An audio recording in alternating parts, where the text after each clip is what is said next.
Ko fie tolu bandave bisi lu kisu abale pesele na toke la we. I tama mateine ta lofani ta lofa joile por kolabore tau te ya ene yo tato uso tu ofele mo tu o toke la. A tafunu kunonu whakaofo ioe. Whamalo atu maloni ta lofani. Ia ile de fevanga le fiafi mana ia tu fa mana tu fo to elau po toke lau mala le fa samo mala le fa samo fa ngai fo le ngana samo ia tatu toke lau ia wa via ile pesere de fa tunga tua ia le fionga ia tolu mandave por sunga ia sua tamo le papa se ia matai fo ile tatu por kalame ile aso london aso lua Tuesday aso se furu tasi ole masina Novema masina sumretasi. O inga sukasi 25 na sore dei pe atusi ya waso. Ya ile lofa tau mulimuli o le lofa fasoa o le lofa ya puti o le lofa fa maoni o tata utapa au sili le langi. Ya o ya o le tua o le ola o le tua o le manu malo o ya fo yo le tua o le malosi o malava. Awa po le alo tata wo I sa ili fofo ma sa ili tonga fitinga o a fo i tatou wo I fale si I ma gym o a fo I challenge I tatou te puru nau I ai ma me ma lava just to keep us healthy ma fa mai I mo le malosi a o fionga le tua o la fionga pa ia le tua o menino lava o ia o le tua o le malosi ai paula ka ko me fa ia e ori te ia ona tatou mo le o le malosi sili ese Melea fa malo atu malo le pale malo fo ile tau atai o le ono sai o le fato toa ia pale fia ngai o le tatou o tunu o mo na faiva lo fia au tiute mo tafa yoi malo le fa malo losi ele faingo fie oso ia sa tele na tatou tapisa ma fa pe mai tatou wo ia tunu I fafo lo o ia ile tafe mai ai le susu ma meli mai tafe susu ma meli tatou wo I fafo se ili lumana o lo tupu ai nei ona po o lo fatau nu lava ia ele se depends lava fo I le tu ai nga mindset fo ile le te sau ma oe fata pen depends fo lunga o ta penanga awalanga iris kanga ka fie fa ngale upule o le sa ili le lumanga ai se ame o mai fai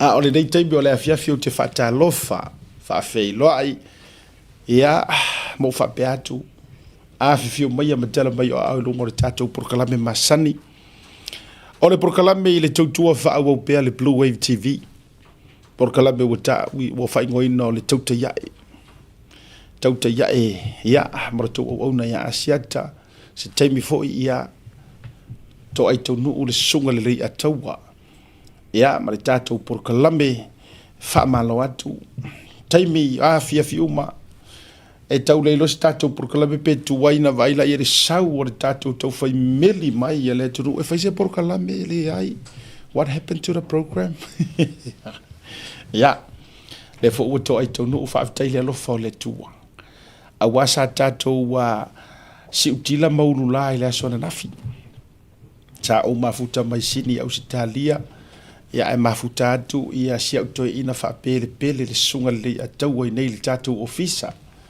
ai ma eulanga le o le tu o folonga ia le o to fo mai fanua le la o to si le sila mai ia le fo to sa fa ia tu le tatou lo lau tono le tatou studio ia e ai ma tatou producers ia ai le tatou kilina e kiringi arganga ngai pe mo nga ia me fudi ngai kamo o kanga kamanga kiringa pong la furi fa filipingo mano pong sign no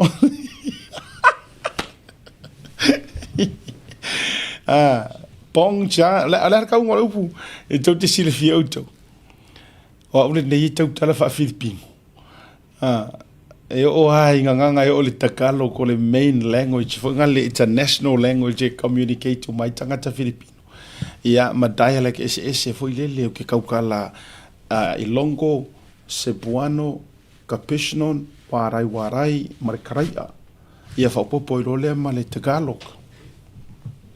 Mai ngā uma ka ki kaukala i Filipingo ma dialects a Filipingo. Whakau whaalongo ali whakau whaalongo ali si Filipingo whapea.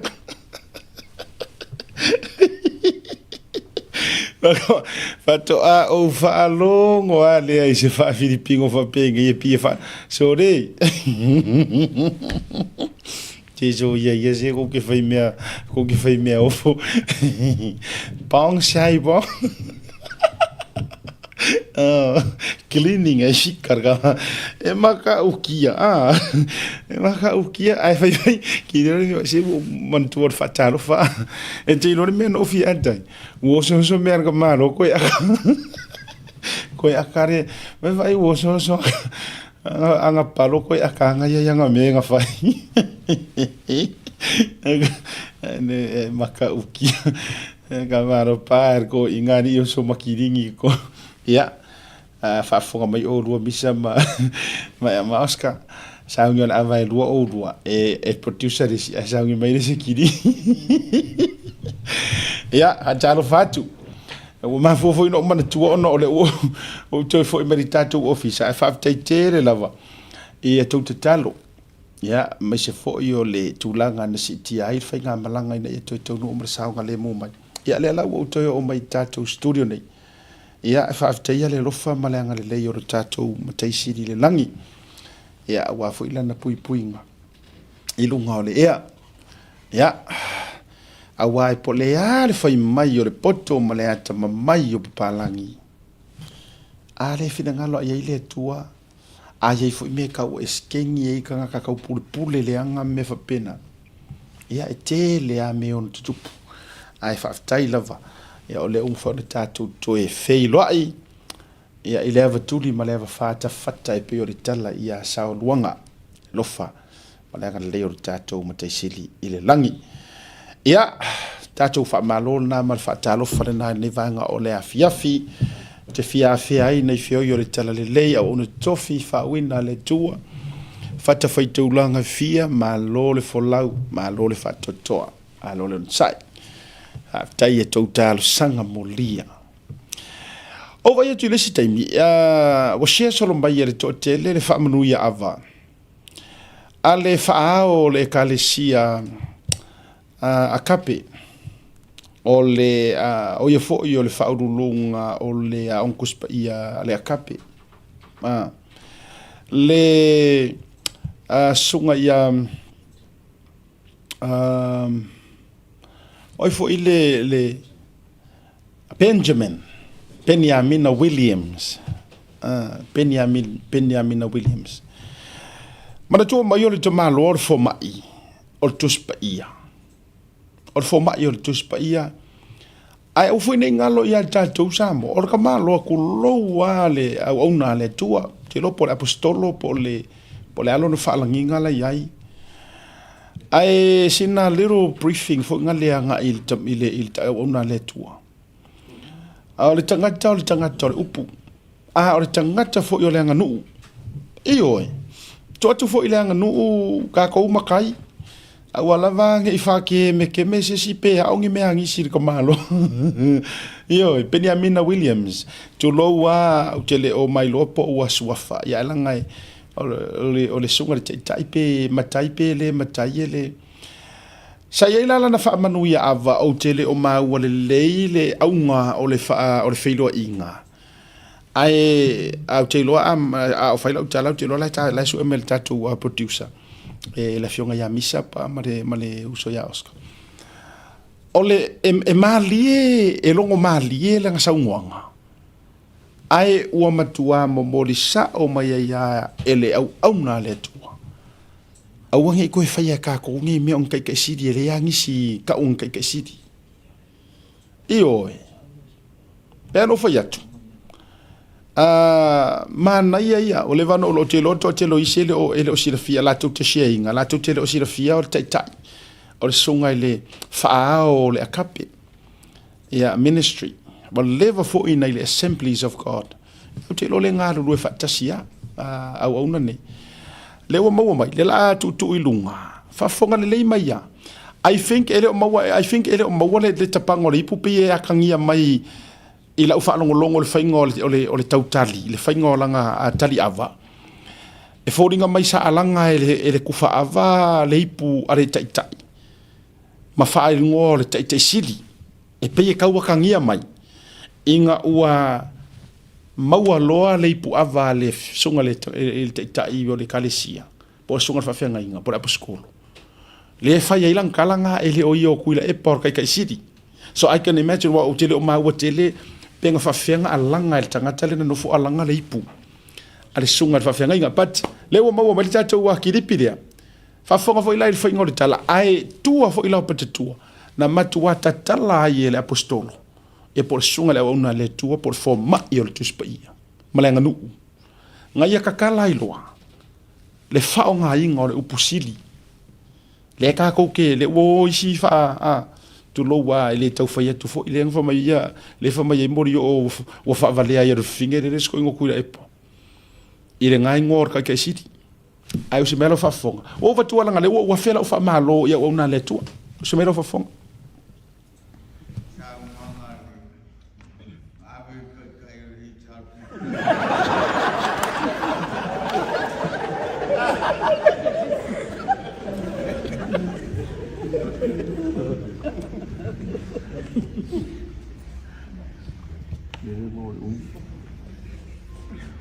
O sa ia e kala whai mai o reo skai siri o ngā.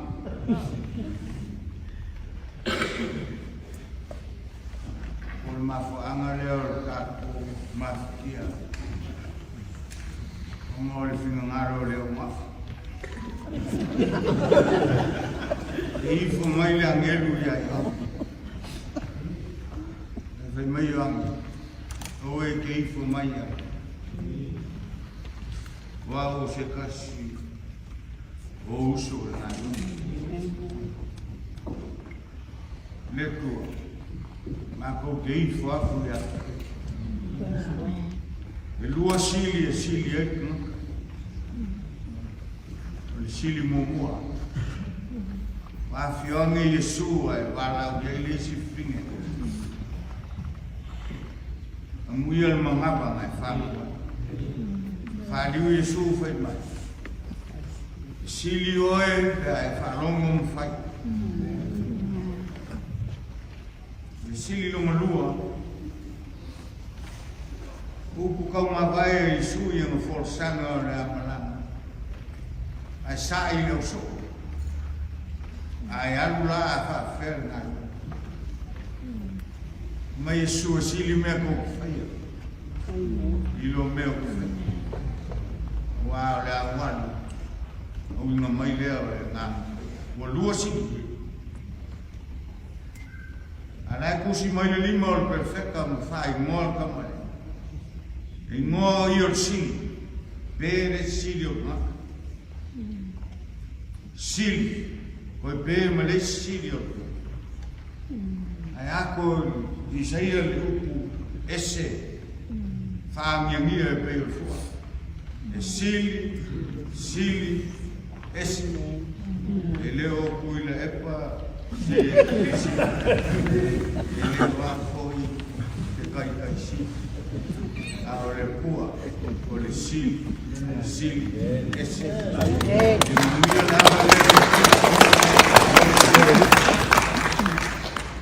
ia lena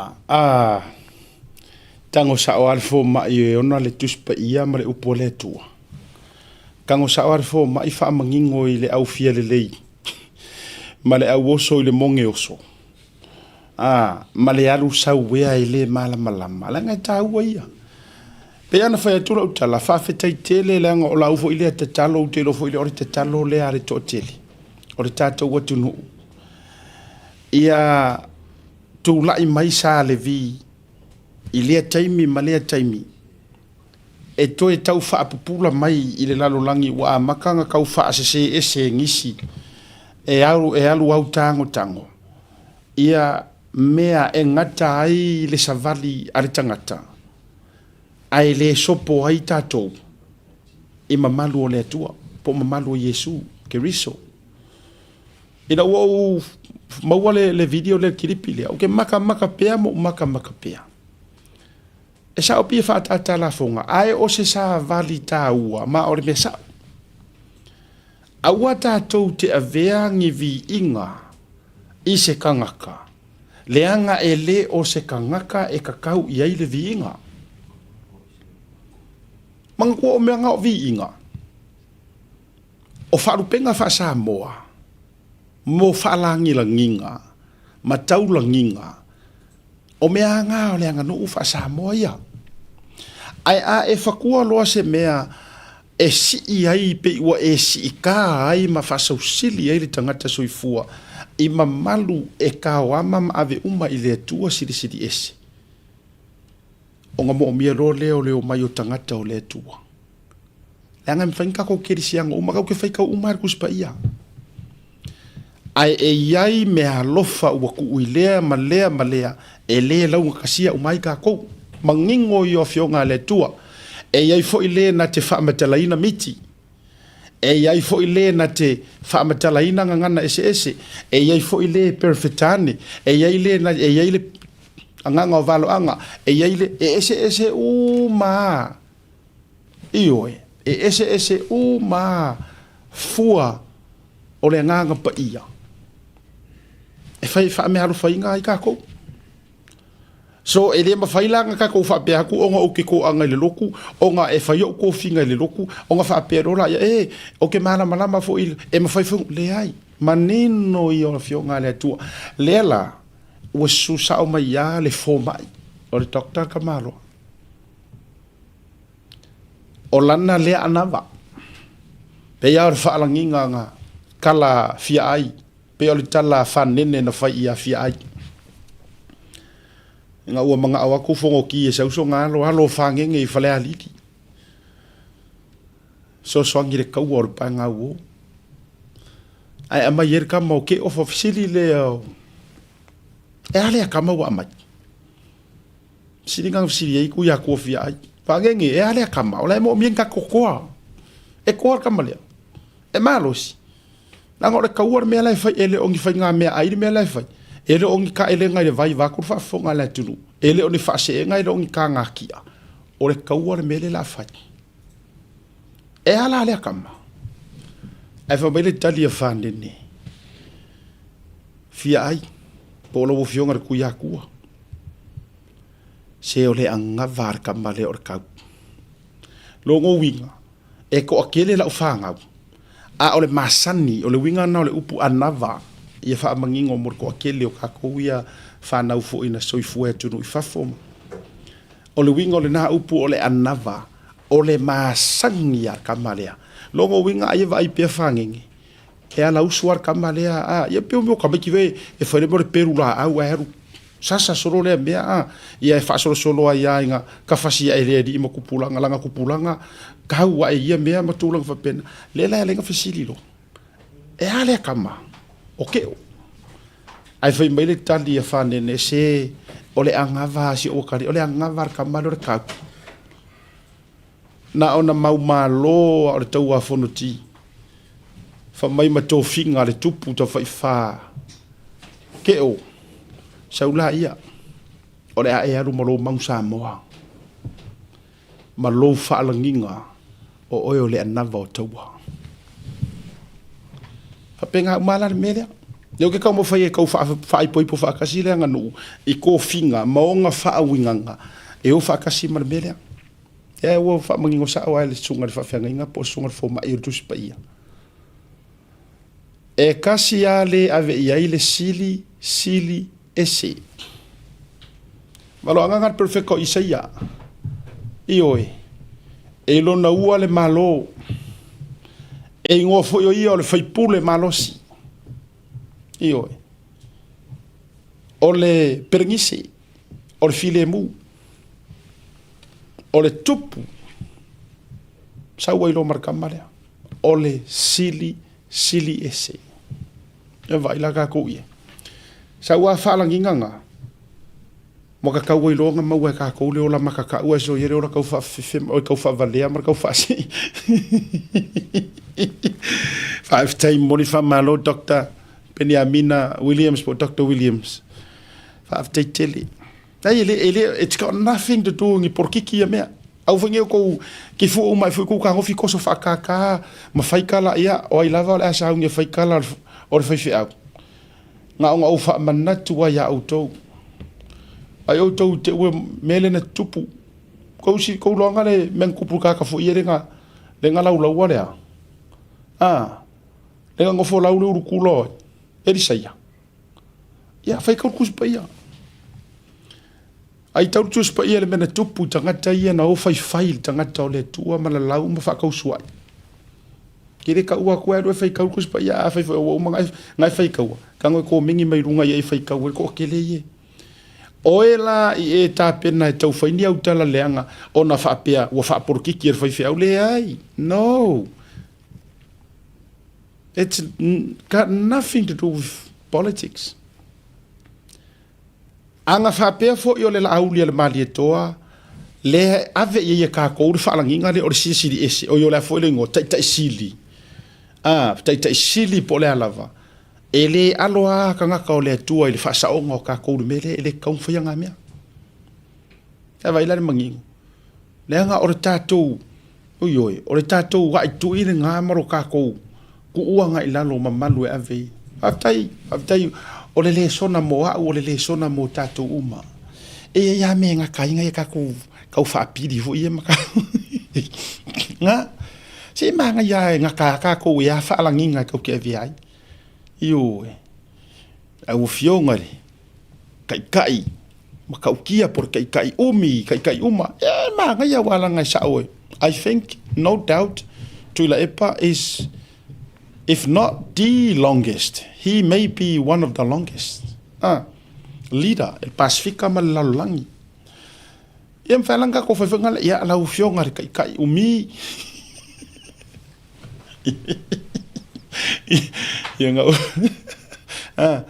Lau fionga kai piko i umi o le Pasifika. Ia manga ia.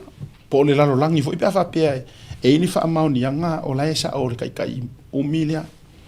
Ai amu ia fo ila tātou au tātou ia i whaatalofa. Ai le ia tūru malolonga. Amu ia fo ila tātou watunu. Pe a whapea, o tātou le ta otoa i le nama tātia. O lo o ia tātou se record o se taitai po se pāle mia pito i umi. Asana no fua inga. A whai ora ngā, so le makua i umi mika. E mana ia. E ui aere o mo mese ka kou kupe fo i lele. Aru wingo ri tala. Ua ta oto i tala anga o taitai o le lalolangi male. Ioe. No fua inga e mu ia fo i tātou. Ai o le whaamalosi le nā mo tātou le ua sau noa i sunga le. Fo mai o le tuspa ia. Awangi i ka kou koe whai. Ea kupera la kou waini kei kaya. Kari kongu mai e un ka kou whaarongolongo fo imfa fonga tu Samoa.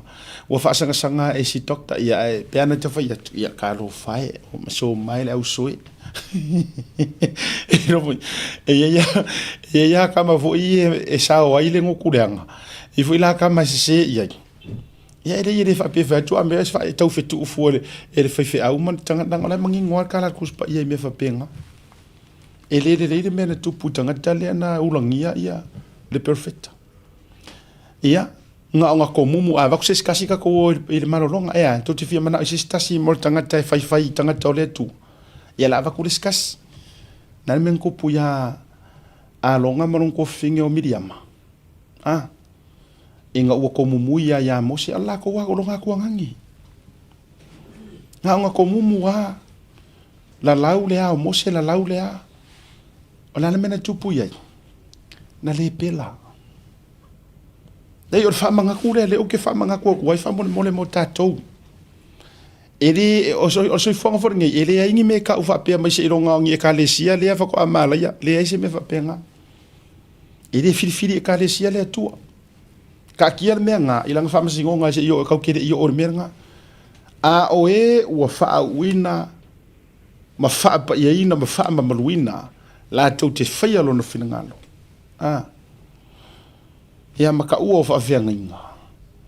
Ya al mela ngai fai mfai ke o ko au nguku wa mar nguku le anga le ke linga so nga fai ngai fai fai ele se ele le ya lo so nga fai fai au ka fa fu ele ku lo le so e mer nga ru nga le to wa ngai fai me fa penga ai fe ai nga ngoi fe me nga ele or kala inga kele ar mo wor kupik io ya ai or se la le tatu se I fai fe au ma fa fe nga kausia la ko kalesia orai kuli vai le au po ele mapure kangi ku I makuli vai ile akua ya manguia Samoa fa mangalo Samoa manguia ku pulanga o Samoa ai e so ko ilo fa ya me ya ma o ya me ya le na wa vatu afai alo fai tau wala nga u ko men ku pula wadinga nga fi la ule kulo o ele sai ya ai nga ke ila ai alo fai kau nga le lo fai kau nga yo folia mai sala mo ya fa pe fu ya ma fu ya Miriam ko fingi o Mose ma alonga ai ko mui nga u kala ngole ku ya Mose saule o Mose fa ko ngula u ai manga fu Miriam mai e su fu long fa mala mam fa angiang ya la fu e manga fu Miriam mai kala ngwa ku ile ku ya ke le yor Miriam mai ya ngi avaya or fa vai fu or lua ainga o le ku kala ngor ka ma o le u le ainga sa wai lor kiri vanga ya o merfanga ia ongo sa a ole ngongo ha I fo yor mele ye e manga fo e sa ka mafa mai ia o ulangonga mai le ku ai e so fo mo er kinga fa mai ia ngo ulangonga mai fo ile ku ia sa I lo makamai o ko ro makamai ki fa mai e ha longo winga la or ka ku ai nga o fai lu ulangonga oi ko wala le sa o longa langonga ya or me nga ku ko mumuro nga ko mumu ya menan mo le pila io na tava vai ele wa o tuma nga tununa yutai ke mo le mai nga le pila ya longo winga wa ka vai mai o mal lang yo kanga ka esel me ave o ku ye ya fa so ma me tau fu mo tatu marolonga foi mai ya tatu fa filo mo se lungo kako fa fero I Miriam le kuanga nge Miriam kako fa yang le kuanga nge Miriam mo kot fa ilungo tatu por kalami pe mai tatu.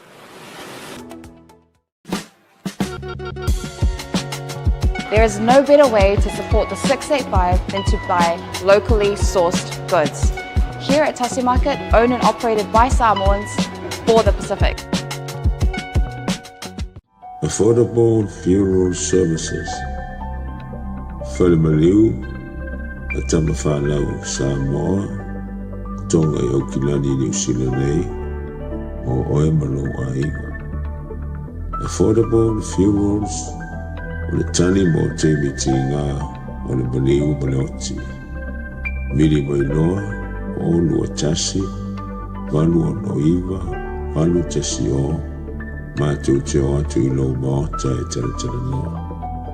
A wase tau whaamama a menga, mo to e saunginga, o le pele a te oe. Whakasau tai noa matangi a mosa, I le mōpain o lua tasi, valu o noiva, valu tasi o. Po le Facebook, Affordable Funeral Services. O le lau mua bua, pusa maliu teu wina I mamanu Pasifika. Whapea so seata o designs. E atangi ai lo latou soifua matangofie ma le la lelei au lelei. Whafisota I loa matangi a mosa I le olu a tasi, valu o noiva, valu tasi o. Affordable Funeral Services tautua mo oe, ma ainga uma I New Zealand nei.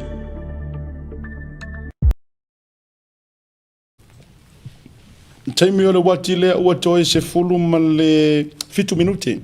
Toe se fulu ma 5 minuti on tali tula lima. Tautua wha ua le Blue Wave TV ma le pokalami o le tauta ia e rivanga o le fiafi fifia. Ia ua toe ato futi no vatu sili. Ia ma le uso matua po le sunga I le ataua Godfather. Ia I lungo le program. Vataru vatu? Ia, whakalwhaku rau suka kai proklama vai malai ia whapero sunga siaka. Ia, a me se fo ia malanga ma sa ai ia le fu ka mo mo ia fa ka de ko ia si le mai bo mai Samoa ia fa ka fa ko le nga fa ka i ma se fu mo langi ma fa fe lo ia ia a talo fai le ngale le yo le tua ia fa tai fo yo le fa yo na tato e lo si le fai maro le ta poi ke lo nga le lo ka ka lo le malanga mai le u tau no sa ngale mo fantasia ma talo ma pesa ka pesa ai li fe po ka ma nga fi sa fa ma ko lo ma Oscar ma hoga ke misa ia Oscar sa fa ia ka al fai uma al po ka ia misa sa fa ia ma ko lo ko fo sa vinga fo ia wa fa ka ringa ia ka ube no ia na malanga ia se ba manga kalo ia kama so ia mani o fa lo ko be ke ra sa le ngara ko ia o yo ka kalo le ori ia o yo kalo le ai pa wala mene o ko fu me ko mo fa me po mo me se kupe ma su kana ki so on la o ke fu e dei ma se va pe oi vi ia le ali i wa ka mo le le la fa nga malanga anga usavani mai ko ala o mai le kanga pepa mo le sushi va tu so le afipunga mai oi tole o sa ka ma e mo si kona ki ma se ngo winga la le mela le denka ka lo le potiusa ma le no va kwa ba ya por ka o ani nei upuna tau longo ya ka si ia ba ka ba lo fa singa ma lo le ia so oh we magadia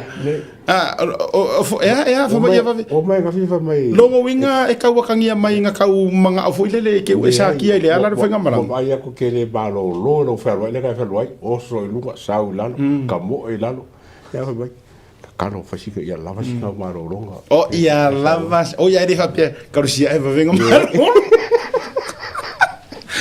eva ai la ia ku kala ia kasi fo ia le aso de nga ku ai le ka ku fa mudi ale fo wa ese la fa ngolongo ku kulanga le o ia o misa peisa le I fa pe misa o malanga au ke ro sa ro le Oscar le o va ku pe wa pe ya nga bio la ku ri sa bo le sa bo ka bo wa ka man ai te tau mai o le ngo fa soanga nge le kulanga e mana ia yo le langa o ele stanga sa e sheinga minga le fa manu ya va le sunga fa fia nga bole sunga fo mai Dr. Benjamin Williams o le lana utala no ai na fa tula utala ele ka umake fo ya se sila o so sang fa pa ulua mangofo take fa por kiki sa nganga si fa fe au ina ua towards the end le fa pe mai ele o kuila e para se kai siti o Yesu bo le tua o ia le sidi esi ele ma se fa ale ngala ngo fa ya ko ka ngolo le la va toila o la ptainga ia o ina I maulo fai ma e fa tau sua I ma e ko mumuanga I kanga ka le ku langa yele mele sa ku spa ia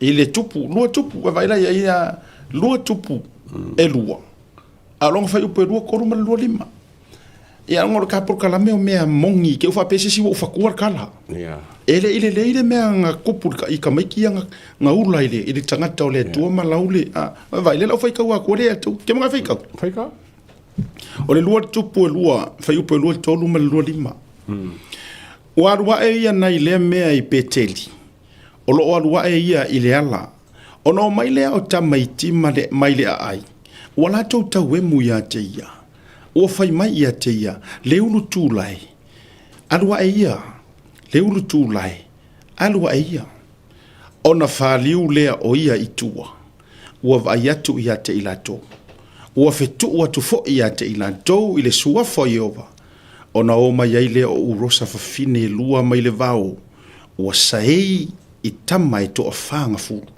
ma le to lua o ilato ona lua tua I le o ia nei le mea I le maunga o karamelu ona fo ia tu le o ia I le mea I Samaria o le upu kawe ke au le maunga o le pura kawe mu fai ena ula ngia o me pa ia ula ngia o le li o kawanga wai ele a fainga le papelo kula po fai a le upu le o le kawe mu ka pa ia ka fa winga Magai sa wharongo lea whai mga awa, o kere ngā uere por ke kiri whapukinga na awa le whawhenga. O ke masalo, au koe magaku le upule o le kai Sri Lanka, wa pepe se kaka kangukuleanga. Peila la o kaka kangukule le whakai upule kai Sri. E mafua mai kaka kangukuleanga. Ia. La so kusa la mongi na le foi le a woronga oi ma le ngoi. Ia. O nga oi le so a farongo so o nguku le i kala nguku le ke ale nguku le ngai mar nguku le. Ia, pe ore la fa nga fo le pe se upunga sa uskanga ka se ka poskolo, poskanga ka paia, poskanga ka fa winga. A ka kiro le upule wa baka ka pepese ai le sivaenga. O le upu sa mai ka nguku le anga.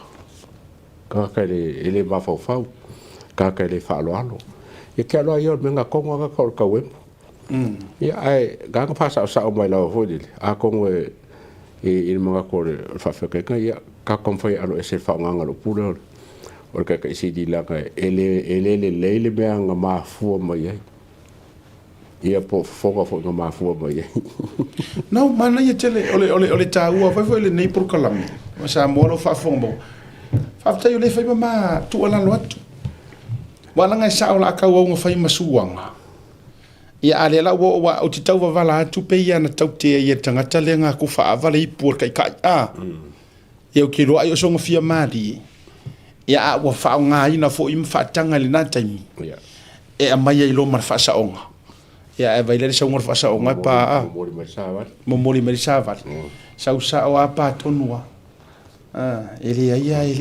kulo ele fa pe fo tato fa tu ona na sto ino tu lepa ai onga ele isa fo kula e pa fa pe fa langi nga fa langi ole ngutu le anga o ngutu wa ia le te mo fai ole fa pa kau kusa na ma fu ona la fa ia e fa pa tau le tu no mo fa pa kau e so o se ta e tu la mai kusa fa pa kau le alu ngari nga ka ngo fi create me ale le neto esa wa la tu tama fo le fo la boto e au me il neting ia ma fai mai ola wa ia nga fai ngi ko nga fa langi ia ele ale la wa karango uma ko ia longo winga a fai la nga fa langi mai eska nga ka makwa vai ar so fuanga ia o kanga ka uma la fie fa nga le ko nga kala ole a vai uma ko ia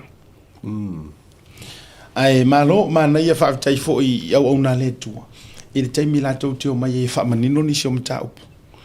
Ia, e me se atu langa i le whaamanino i no afio ngā le tua, ia ma suafa. Wa amatane tau whaoa i e tātou ia mamalu e avetasi le tua. Ia, but so far, whaamalo atu. I le tōtele wa o tā whaamalo e le misi au ona tofia. Le tua amele ni aso. Ele, mau ngai avango e Baba ai po mai fam singonga le fai sa mo. Ka fi ko kuri ngo fam singonga. O nei le na fai le si va. Ya fi fo mo rau, mo seo ka ba ka la po le fai. Como ka ni la po. O ke le bawanga la se kara fo le po feo o ele le kule ngai o wala sa ka ba ele au kuskala ia me se ia skinga fo ia ame nga fa ali mele kura o fa me ole kura o lai sa ia ma mai le kura o le district court o nga fa ia fa le mention la le o kangina fa o ia le si ku lai a pe mo supreme court por le nga o ia le kura ka fo la le or kan sanga le chapipi e fia bakula ko mon mau fonga nge mon mau le il fonga nge le e fa ko singa le ka wa se la wa fe kala wa kula o ko fini votinga fo ya yungi sa polu le sa ku mo tuiloma ia wala ngole misio la ku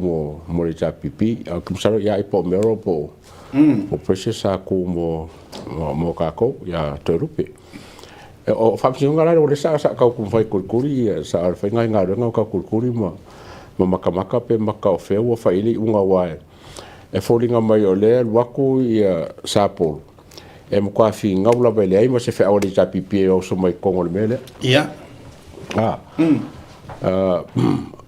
o le o manga ele fele kunga inga male malienga fo ia sui ko lua fa ave ko la kangi ai ai manga o la cha pipi il fam singonga a mai la se bongo se va kon ma ko mori mau sa fa longo i kala ma fe inga ma upunga fai e se la wa fe kala le kau ia ole fam singonga nga le sa kau fa ka po ka lia fam singonga pele awa ke lo inga se ele kankari nga fam singonga ye ko ngame ese lo ki le kangi ia le tapipi ele kango mai fo kangi lo ki le au manga wa fesela come ora ko se simbe wala mai la ko wa a sa fi mo wanga nanga ngo kal kongo la mokanga e mo kwale fe kawi ale me ka lia fam singonga me langa sa kom foi e kur ya wa be fo kur fam singonga o ko le press conference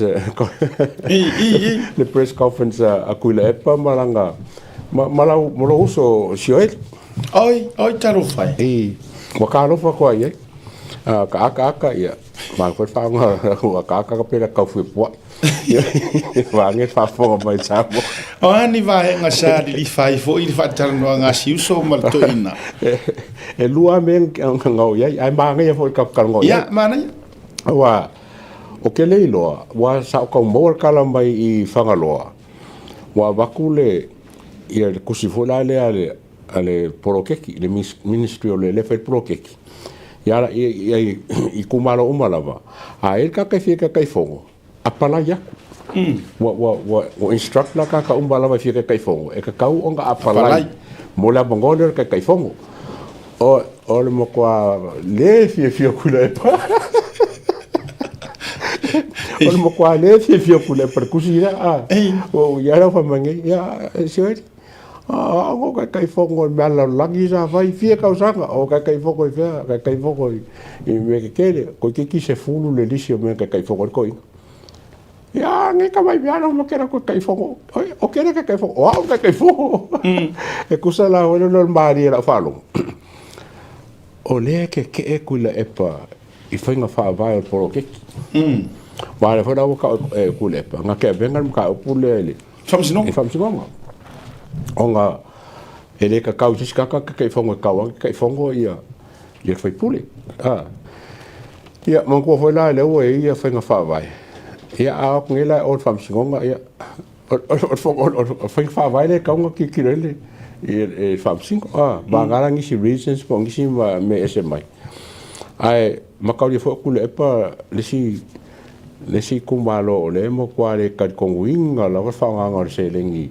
kai mi o ke I think mo isi fo i kumalo pe ongo ya nga ongo i kumalo nga la vei la le lenga le fa le a kongo o le mafu anga fo nga le wa le o nga ile e le makanga renga o prokeki e fa sa o me ya o ngi ko pi ai o mo kwale fi ya ko ya se ka ko baila wala nga o le la o melo wa fo me wa velan kusi lo fa kusi evenge e ka wa ko le ministry o le prokeki e o ye ka fongo e ngo fa mo kofi o mele mo ga mi fongo o le baku o qualification o ko mala va ye wala nga o mele ka uma ngi fa pe fo le ele fa pe over qualify pe fa pe qualifying fa pe le o ko me kia piki oi ko ya be fa le ko submit fa le application ave i mbanga nga kai fongo la langi a komba langi ma la lang eu to tau mato ina to apalai se me eu ko ma apalai o ndale ko inga kauro ya ia o ko meki ane o ko meki no eu no o masani ya to fia ia fa to masani ya me mana o le la o to fa wi la wala u mai tangata u mai swing o fa vai o fa inka ai ke e role ulunga o mo kwa fa inka no ole bela ngai mari foi la fa rongo ngai wa e fo nga mo kwa le fia ko inga ile fa kulanga nga wo ya o sa ia o fa nga fo nga le malo fo ia marisi me o se me nga ke ia la ko mai la la mo kanga ya le la ke ya fio mga vo le fa pele ma fao le prokeki ale fa ya ko me I think on mga kuma finga ngaro finga malo fai finga fa vai ia inga ia haru kakao le se lengi ile kumalo mo kangaka ia ese foi mela langa mo ko inga ko sala langa mo ko inga ia me yang o fa ro ko o fa le ko ai o nga me fi fo nga me disi me e kakao ko inga o nga fai sanga fai la kusi e make sure follow me ngi wala nga kele me fa ko kan ko mo ko inga o me o mga soda o me o mga ngasiaki o mga o kika ale la me pese mai ar ko inga la pese var ko inga fa nga fole le o ni me justify ai me ye le fi ai ma fu o mai la ile le ai o se si ya ko ba ka fu fa ni la ko fo ia makala ko ngi ka ia po kan go fo ia ai le fi ka ko inga ko inga ia ai o le silam ka pulo ngolua nga sa ba ko nga ia ia nga ile ele fongo vola le nga muso ko si o ya sui pa mi foi a ko lupe ngo fongo fo pele lo foi sembe ai ba ai la ia ko nga finga la vale finga ka ngo nga fi fo ya o ile ma fu mo ile fa alo o kanga CEOs makanga la kele ai me foi ia la ko sa po ngani sa pipi i ka yo malo ia o ia o menga miska e kere elinka ka mai e ka mai CEOs a wako o fio poko wako fa longo mai lela wa ikanga ya wa CEO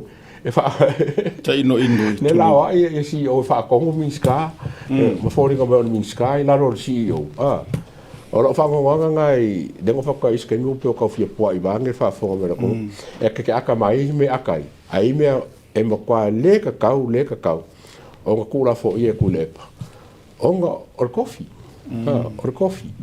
pula la por favor vale ar kangaka e fai ma kangaka nga le awa mai a melhor falo alo le coffee ia esa ia que mo kwanga la nga fo isa fai mo ko kamia olo so fo ngo mar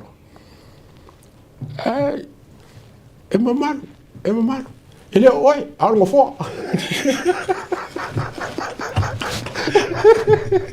kusa ne o le fa pe bisko inga o lo ya ne ah ba mo ele oi algo fo kusa le fa no ya onga o le fo o coffee o kanga le ko kung ya sila le ya tau Tato tu mo le mata upu o le te fono le miliona po le porketi miliona le usi tie le 2 miliona tu sa ua folo ngata le to ina na vai na paru ua folo ngata la le winga o le fa matalang ua fai ngata na to apala i se mea ua fai ngata na ia to talia ina engalo ia o lai tuangai o nei mea umasamoa to a pea le tai lau whaafonga. Awa e le tatau, ma e le taitai, se e ti ai. Ia le whainga malo ma mingiska, i ko inga saungonga ngei. Se e fukuonga ia le ave le whamasingonga. Tu e hare to e whaafo i le whamasingonga wa o i. O i na matua tu ma te te, o i nga ngofo la lau, mana tua mai. A whaafonga me fo i le whamasingonga ma Samoa. O le tangata mua lea na fuai ona soli tele ma tau maula loina na whamasinonga. Ea, kulepa. Afo yo iele nga ma fuai ngaru au mai uma soro ke ma whaasava vari uma ki ngā o Samoa a maka ia nga whainga ia ma le ma fau ma whaolo a tau al whamasingo sidi. E le ia se sili runga o whamasingo sidi. O le whaurulunga ngā whamasingo. O me fo i ele to ina. Ala tu ele fa pe feiva mai le fa msingonga wale manguia nga case nga sauro la ia le valo ma fa le nga fa msingonga ai ala tu se va nga e ono sa wele tali wo manuia na tau fainga sauro le vi fo mai ko e pau le ma ia le fo ka fa longo ku ia nga kala to e pau wa le fa mo nga te lo tala tu spa ia tu la epa o le fa mo le tanga ta fano o fio nga ia le ala fo ile na epa u wat tu ro fa fonga le tunu e kele o kalia inga kalia lor fa ma wala lo i rumo re tua mai foi la ia usa ngonga ko pa wala ma ko fa mo nga le ile ita pipi ko le fa msingonga lipi fa mo ile ku Yeah. existe a ole anga var fast e fa mo malalafo me uma ile ku po fia la e kami mai fa msingonga kami mai ai ia pale menge kami mai ile maro kami mai ile o kami mai ia pai mala fai e tasi ya le e ia langa mi kong e kasia ole la wa ku vai ma ngai or ma fa ku e kere ma fa ku ngai mai mo ka ngai kiaru ia e kere ma wa i u kanga manga ma tulo ole fa ngo ai o lo toli a taua pe fa longo aku ye ko inga kala ale fa lango le fa lango ile vai o te fa te pa o to sa mo ile tato fa inga malo mo lenga malo ma ile le lo afiru tas nga makwale ai se fa mo nga ku la e pa fa msikonga ole an men fa mo ai constitution ngaru o pongi fa vai ia nga sa ai sau via me sau ma le rule of law ai tau man tu mai le o fe ko ai fa vai ma le rule of law e ko kusa me ia da ngai le se me lunga ko fa vai ai le mfai foi nga usia fa vai wa break the rule of law e kasia au ka ingi e fia ke le filosofia o pongi me ka kula fongo tulo ai pe e fa ko ngai le kua kulo to te sila fia ta to sa mo le ke ilop la ngore ku e fuari ako e fera i kala e fa mo mai ko e kasi lo mako fa mo ko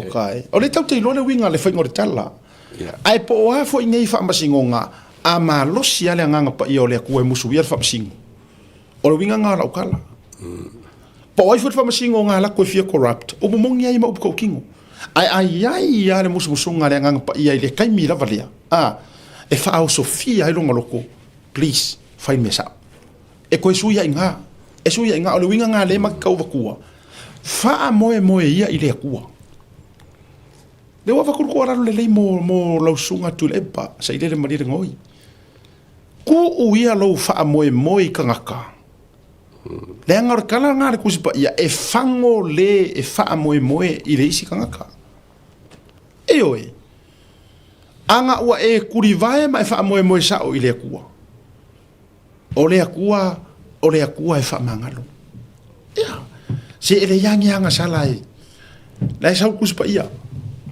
nga ole upure anga ma upu vale le anga pa ia nga ka ke vai ku ngai le a o si uma se o me ma fa inga fa mangalo a or ko inga kala ngole le au mai ngai ma ko inga kala ngoya le fa mai pela ole vai nga le e ke le fa mo ve fa ilo e te fa lango o ilo poto o le me foi le la yonga e ke e fa inga malo ma ila utala le o te fa ya tu fa malo si au fo il fa inga malo ko fio ngai mingiska manga kua mai fo nga palo kainga oko onga o ko forfolanga sa fa e ka ur ka ko fa manga Ka ua.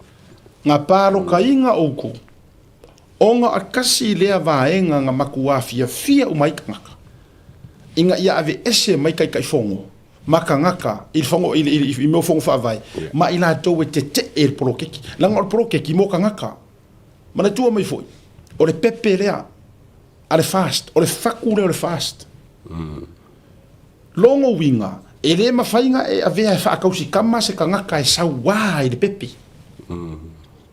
ela ko fakula ukala lea na maka o ve koso loloko afa fonga melo fonga mingiska o ula ia mala ai me se fa fonga par mia ai ma kere o fa ko winga me fa ko pokala me va tu lalo ai ka kia inga ka ngaro kusi o ko ai au nei ngalo a fai o le pepelea baby arka ko ai ngor fa tu ile ko samukus e ke fa ko inga ngili malal sawa mangili malala u manganga e o mai ngake ke ele fia kausi kama wa kako ave la le ko inga mele o le ainga e ma fainga ave le pepe kausi ngili manganga e sawa e fa kaukala ele kea e su e mea ele hango wa foi a umare le term ngai they don't care a wa foi ale anga pe le kupur pepe pe kulou le ngana wa so uma pepe kulou po le ala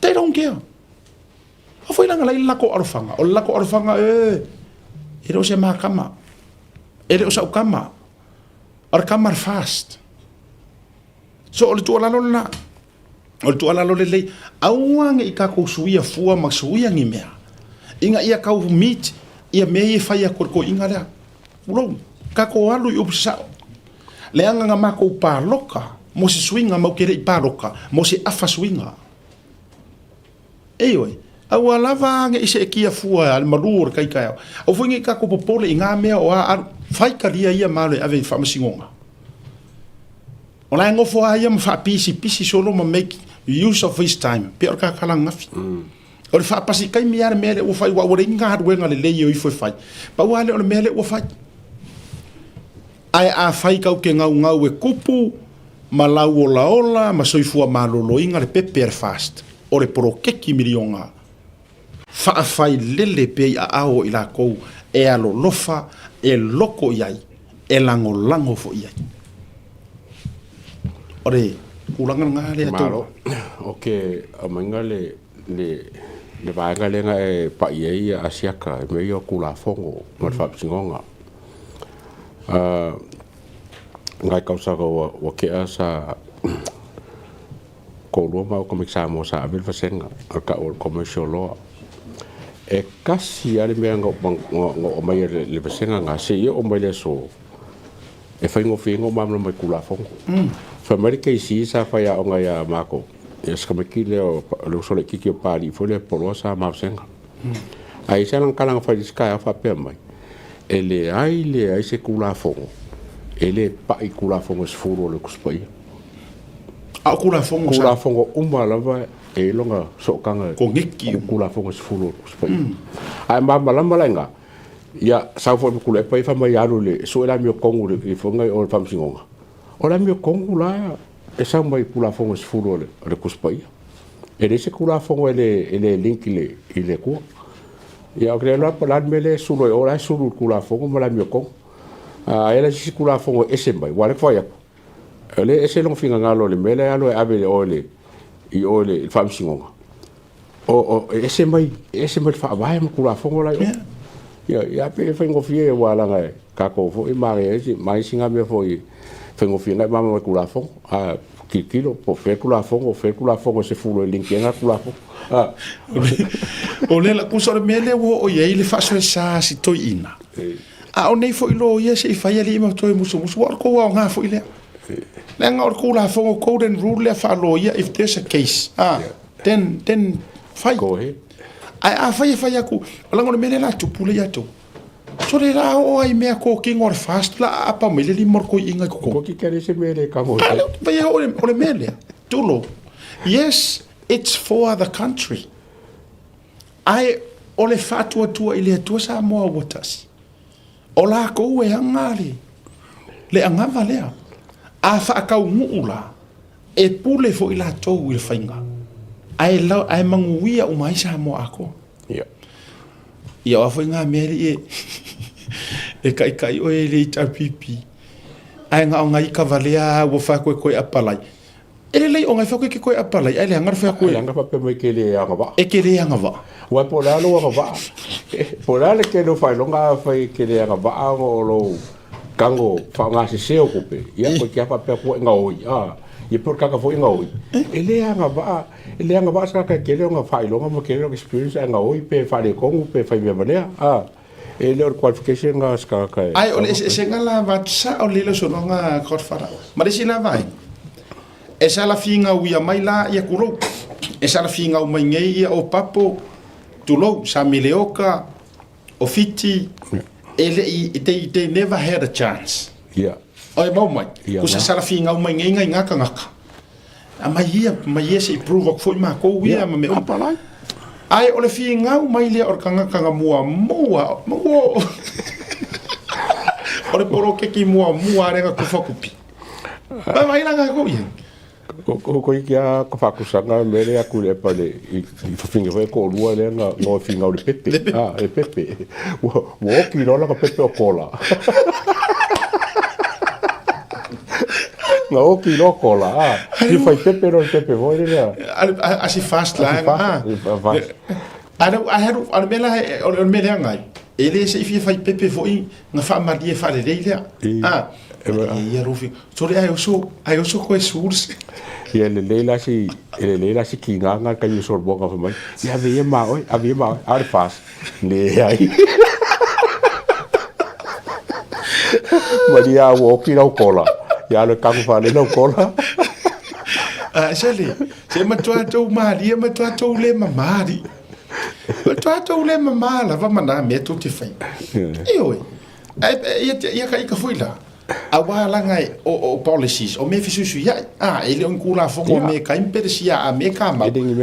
Ai e fisu ya ia tu tono le pulenga. Al fatu to ile to sa ma utasi al malofo. Ele pasi ko kol parmen. Ele se me fa parmen, ele se me fa singonga. So e ke ro ko e ngala ela ku mara ke islia. Ai fa pe me fa singonga. Vai. Ale ave me nga ngorki. Ku se le se ngor melia. Maar fai ka ngo de le nga fai ka ngo e var ko se la paro. Ko du se la ka ka vai e ko e fere recount. Man ko foi ka ke ro karango I kumalo la ko ke manga yo ma kupenge I kumalo ma maua ia ka 1 million ari kumalo be o le ka ke anga ile ka ile fa le ko me ale kumalo Manto mai tu malo, e mesi tu malo I tu mai HPP. E o foi da ia ka ko tato su tonu le matori ni le pa ma sale panga ma ele ole nganga ia I foko ngwari por ke ki mo o ko. Ole nganga ye matua te tauna matua ole nganga tonu male au ngole nei fa moi ia ave ese mai ye nga kiki fai pule la vai nga fai pule ele se me ala fa ngo ai foi ku malo ia le vai mai ele le nga e mafai nga la ko se sui or fast ela ko kai ai esi dia kulo manguia yo ele ke HPP ma le ka ke karango ar ku foi ngole resources al fa nga sa mo ma le ku malo ma fa nga ngo ka mai fa menge ya e ko so la fai pule fai pule ko e ko komiki fa par menge ko e komiki le fa nga ngel malo me fa penga a ko so fo I manga loke male ma fong fa vai sumalie ka ki fong fa vai tau sumalie kango ya ai or nga tanto e ese me mani me tu pe ka kwai ona sumalie le me fai ne to te ese ai lo fa mai oi ka fio la pe nga fa penga se lima su wa fere kumalo ele ka fi fai ele fi kango ele fi nga oi le ka fi nga wala le what 2 meals a meal 2 meals sorry le ya ka wa e 10 meals ile lima kausa on pisingisi pisingisi la wa ya ko pisingisi le be ma ke le la nga sa o le ma kango e lo milion se me ka singa ko fa ka inga fo nga le lunga po ready ska ko kala fo e le fa ma kongi ka ko kala sina va nga pe already mai fo I ele e fa au Ato ai mana tua ele nga tanga se fulu milion nga le ole poroki ese mai fa mangu yanga fa au o pensionga fiki ese mai menga mana onga tu mau a po afianga tu mau ese mai ile newborn babies ese mai le ango fa o popo fa kasi ka ko ya si po pa si ko ma lo fo ile tu taulanga ia po le pa mo foi le pa mai lunga le pa ma le tu malona fa mo bisa ole ngale ole meria ia siaka ole kelia ko mi skor sipira ku ka aso o ole ngalo lo fa o ma ngali ale manga ko ifo ale fo ko ma tu mai le tau na wa ka ko wa ile faku o finga ole ma le tele no fa tua sa wa ia ngango many moons ago mana tu o vui le si le fa fonga mai na matua ma sa malai ngar va ngale alu lo mo le anga iluma ave ese me le am fai puli ave ese onga ole langa mantu o le me amata ia le kom fai le fa sei se solo ngale le e masau lo le alu se ka ko ka vali kulo portato po sa vali le pepe o makuaka moi ta taulo ona tiro ave ese mai onga ole ko ngo wa sa ngo ia sisila oi Maua kongi fa fai puli. Maua alaungi. Maua ia komiki le involve solo ai. Le karango sa o general. Komiki palmenge, komiki fa palmenge, komiki su e ko fa ka penge ka uma o foi le travel cover me uma Yeah. vai accommodations or the travel alongi Ka vale. me ai ka vali so le ora ko ko le lo fari na sanga fai fe ora fe sini nga la sanga la o fe ngai mau kupe ko lu nga o ko fa ka nga o ko mana mala mar ko ngi ngor kai fongo nga ko ngi fo ile ora makua e siria ko ngai lor ko ngi o le leo fa la le aso ako ma kele anga ruenga fai ma io le ke fo io ngai leo fe so lo ma mai uing fai ngo isi me fa ala ku ora wingo fa metalanga ma tua tou ele maria vai a ofere ko ku ale ko ke o le ku ora fe sidi le le no fa ya tu te le tali tonu wa u le tala e fa mai o e ka ku kulo le anga o upu kua e le ko ngia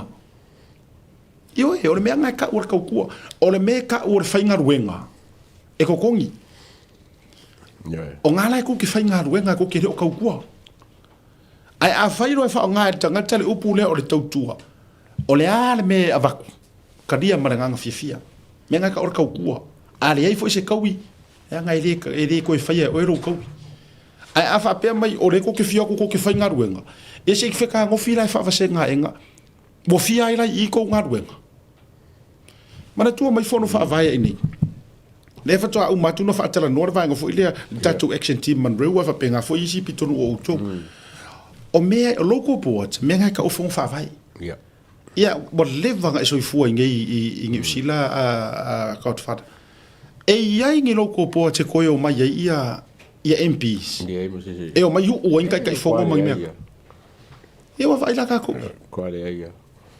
ai o le sila tu le layer va nga lea o le awore a ve I fai pule ke lola ukala o I train na kuai ka nga kai o a ve am fai pule vai foi lai local boards councillors vai uma la ku le si sai le local boards ngai la o fong fa vai kai fongo uma kai fongo me ia ngai ia ka ko system ia uma fanga I lunga vai al mere ia ka ko fanga sa wa fai pule mingiska ai ko sa ko uma de Sa ko uma de ma kofio de fo. vai ta to ia Ya ai la foi ka uma la audio menga.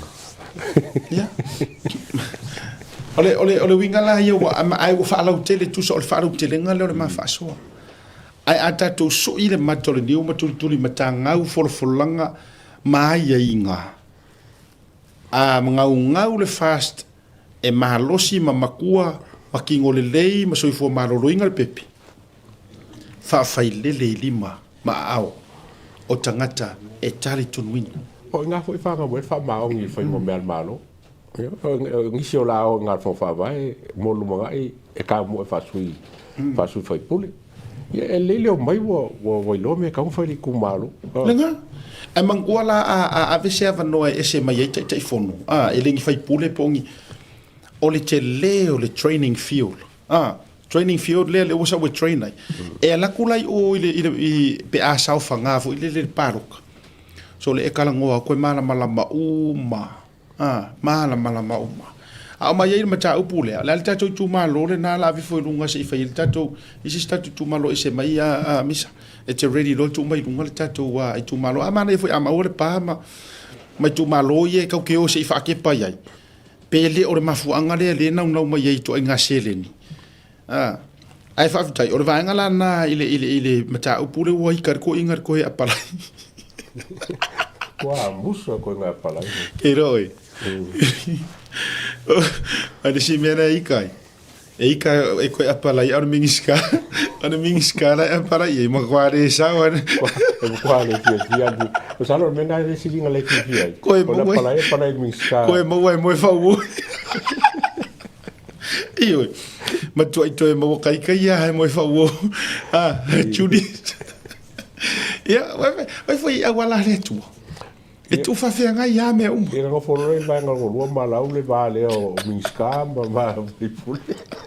ia nela o tatou sauruvanga lona lua ua nofo ma fa olo atua matoe tau mawhai e ia straight up fo ile ma fa felo to le nga e ma si ile fa kauka le CEO nga ilanga mingiska e vai tato ini to inga fautu nga fa pia si la ka ko ini fo ku nga fa pe ngi samo wa so ona tu utala lo talo fai ai anga o ia lai pale mia ka lo fai ia o ko ia ko ki ko mumui la fa ko la kala ya la kala asiaka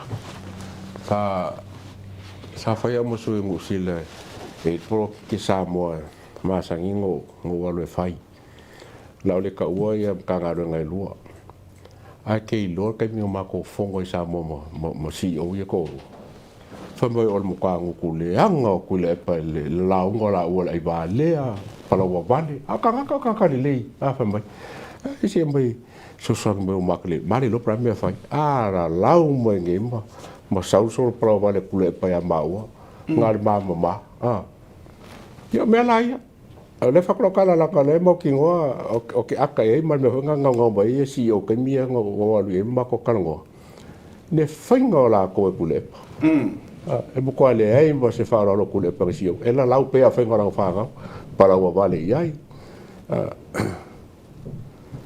ya o me nga ko nga mingi nga sa lo le ia ko sa ko fi le mo si o ma ko fa fa si o e fo nga fa ka ke i fo nga miska ya al mele sanga fai a foi lo te fai atu e le te tai ma fai ona ia ana o ia lai tai tai ma le tua mai pe ano te pisa atu mo te fai atu o le fia o kuila e pa i se kasi o CEO o na mafua ina yesu ia le mele ale wa le wo kon kala ke CEO ze kai kurko sanga iyo ono ele CEO ele tau fai lo ale na vaenga le fia ko inga ele fai a kurko ngu ke e mai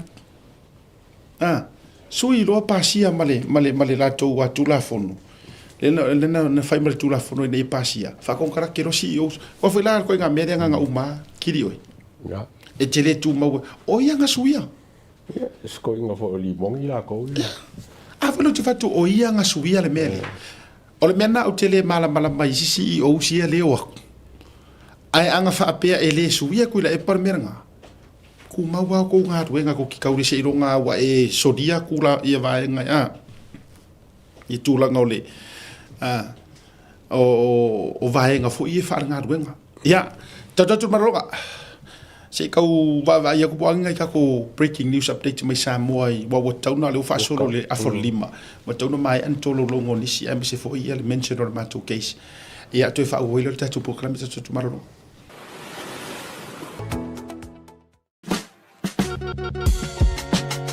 There is no better way to support the 685 than to buy locally sourced goods.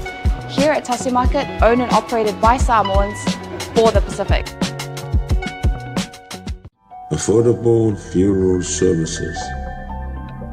Whalemaliu, a tamawhanau Samoa, tonga i Okilani New Zealand nei, o Oemalo Aiga.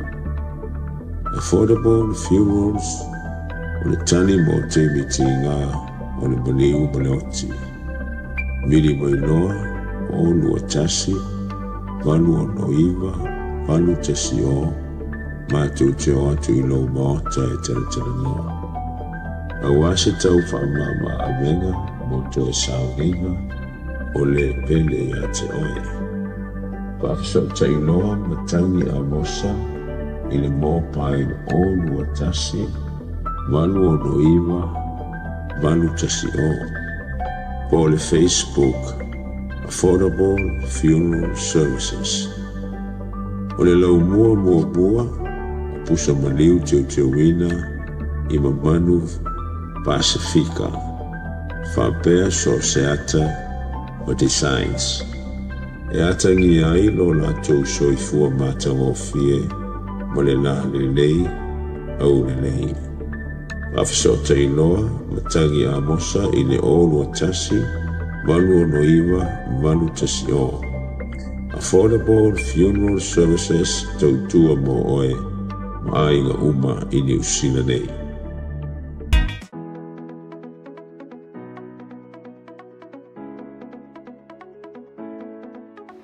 Hey, have you signed up with BlueNet yet?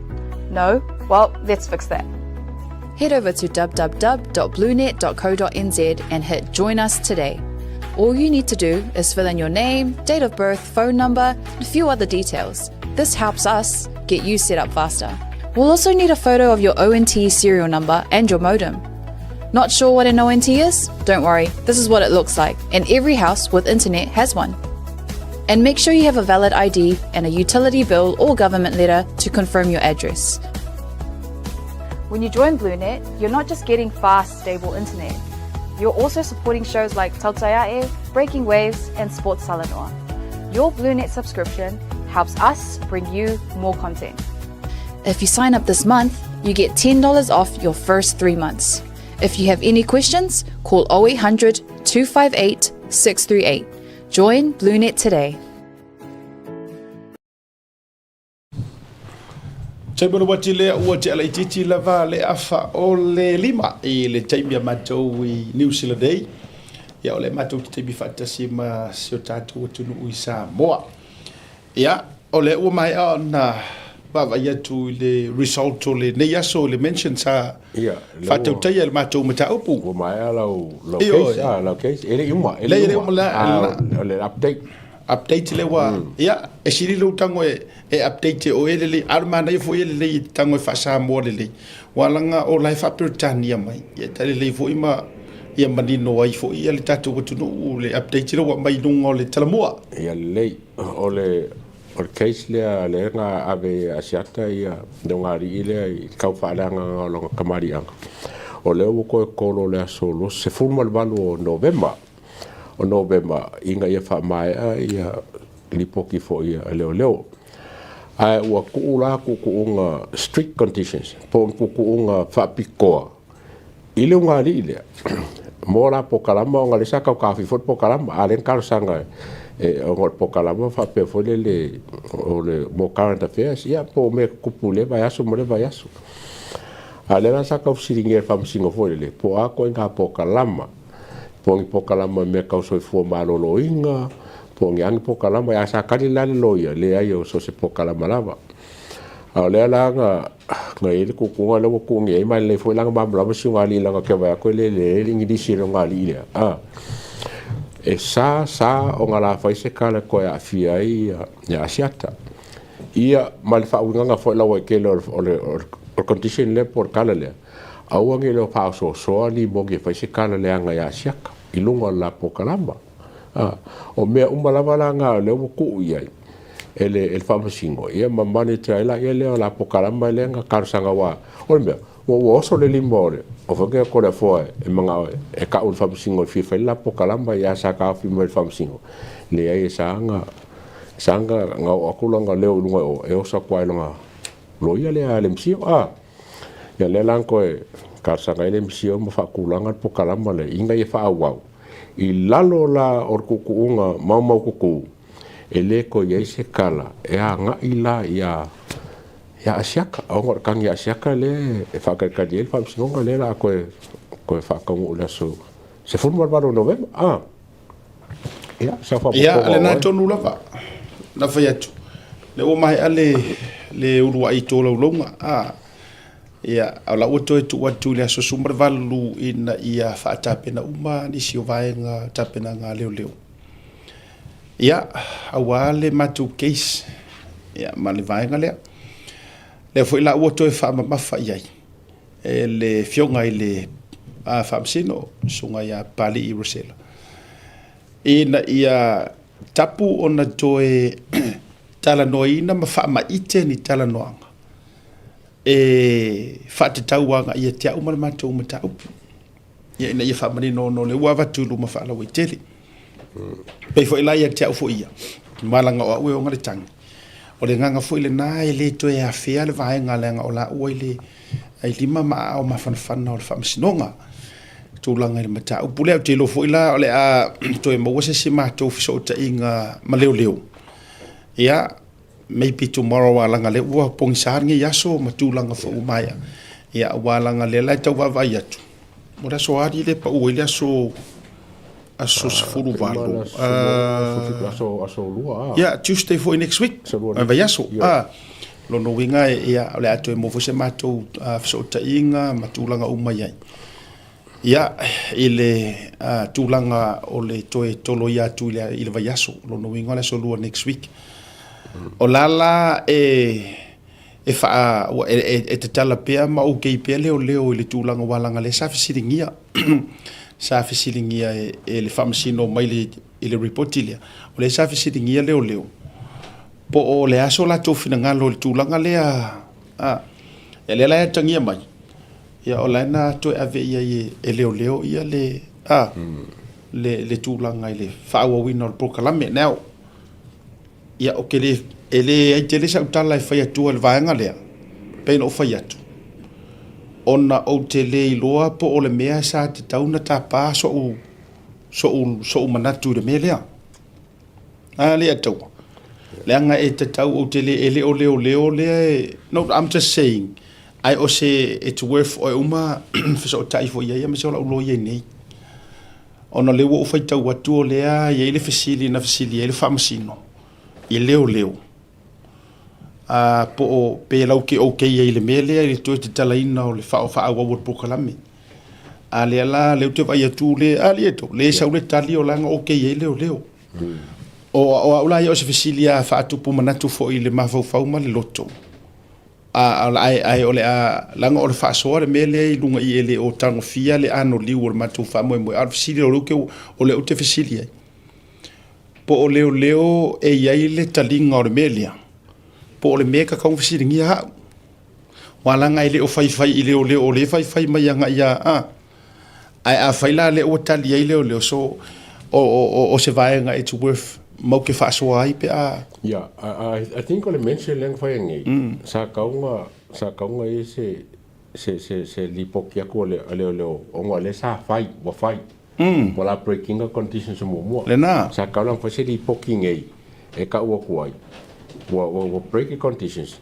mai le kalia la ka sanga le o mo le wo no ku ya fo nga mai fo le lo yese e fai langa se complain ile condition ya sei ola fata oto paulo me el faftinga il ngalu nga fo ya amalu le malo ya la watu se ya fata pena langa le to muri ta ya le report ile au mai le talamu o lea e tarusanga leo se itua ina ia lava la tu tapen penanga ia o mai ana o ave uma lava ia ata videos ma kilipi ese uma lava ia but I'll be waiting e ese matter short I think ole ia sikar ngoi pa uma le ia le tulanga na lava tu fa pena ai ke au ia mo ka ko le supporters aka ko vai ko fai fosse me fo le o afia ia swa fo yo asiata ia me se foi i pesi fo le fa so le skanga ka langa se mo ka o ka wai asiaka ya mai yes I will need sen menga clips nga wanga ka o clips nga il fa ko ngalo fa de so wa ale na mo fa mani no nga ele te tau so peto te fa fo nga foi la because I will to me e u ele o ingi conditions fo nga le ia awa o la ua avela o fatu tu ngala fo lana e se mea tau le mata upulea ele e sa utala te fai mana tu fo o to le na umano o fa tu la utala wa ma fu na fail tangi le wa o yo inga uma me ya ka unsa ilila mi ko so that's all I can say o la uma fo ilila au fele male varo mai yo ma tu la uma it's fine with me la avela la fotasi le fai vol tautai ia ele tulanga wata oto ia ma fo tuanga fo nana mai e leo ia te ia awalo nei tatia lo il famsinonga mala tu tu fainga la wa ia paule me ia a wangi me ma fainga ko fiso soangi ia anga ingisi o kulanga o solia ia o mela na le tala no atu e o fo ilai vai nga fo ia fa pe mai e fai fasidi e kau fa so ai inga ia po ia la ko malo palanga ele fa pe foina o tu nga o le ala po aya so se serwa kulunga ai fa fonga tu o le fa ku mai nga ia o e ele o fa ele ngari o vai nga umana le o fa pa puni mai le conditions le wa mai io lo no winga la o to le filunga ele sunga le famsino por fionga le tuma tai famsino ina ia wane i to ya fea se vaenga ma fa au pe ona tau fia o la tus folau ele ma fa ona malanga i fafo ia o se vaenga nga lo ta o to mo nei taimi ia o auia as of me sa utala fai na o fa taia i leo ia me se fo yo famsino fa tai le fionga tuma tai famsino ia ma le nga luenga fita fo i ma le tau ava meina ia o fea e tau i le tini matulanga o mai suni e tau le tini ia o le fa maoni ia fa ali o le tua i le tulanga o le matou mata upu fa pa wa isa u fa metalanga le ato ia ia na tonu wale vaenga le o tatou fo ia le fa taia ia te o le e sen mai video fo ngai o mata upu ia tatia ia le va ia la totala la faianga i fainga maro le fast ma le tua mai fo ina ia mani no le mato le vai ta ua vaenga na ai le o le mato case le ia ina ia o kile fu iska o ka fa fe kaier ko ngale le au me ro ko mo fu ila ka inbox ia o tala la faia na i le fionga le pale mia la faianga i fainga maro le mia lana yes it's out of ele o afia ir mako keisi le mele na ina ia manino no winga a ya langi si fio a veces si kangi e winga nga ko inga mea then whoever is out there e anu faide mea nga o le mea na me tau oi io ai se iva nga nai ia o vaenga i fito i tonu nga i le matou keisi ma vaenga o sirfia ia pauna vaenga e appreciate le tūlanga o ni whaamaunga ma ni vaenga whapena i tūte. Ia, ai whaamore more fo lisi kai mi o ko ke sia a koa me o le porkalame mga me o ko ke rewhia. O te rewhia matamataina na porkalame. Ai a whai na o se vaenga tau te sila fia ai o no pauanga. Ia, o le tūlanga le na i le case lea. Ia, au te ilo o le si case lea ngā luang ngi o lea. O le petition le ai le orkes fo le or karsanga le chapipi oh yes e alau la ko mon mau le sa mon mauinga ia kalangoanga po fengainga po hangi sa vai e alau la ko mon mau la ko mon mau le mele ia ai o kalangoanga ho a peka e ka mon mau le ai ka mon mau fa pe le la ko mon mau ia le siki o kupe ngai ma ai ana no fa ya tu il meta o puleli ato e te loro nei tu mai ale wa ore ka umor kupe se lau wa fe ka umor ko se lau mani ia se lau fe ka okay ai venga ka wo fo ma fo le fa pe mai e fio ko present le li siki o le deposit se la wa fe e fa bangi e fa mai e va ko la ko ma wala ko e fa makala kala nga fa lo lo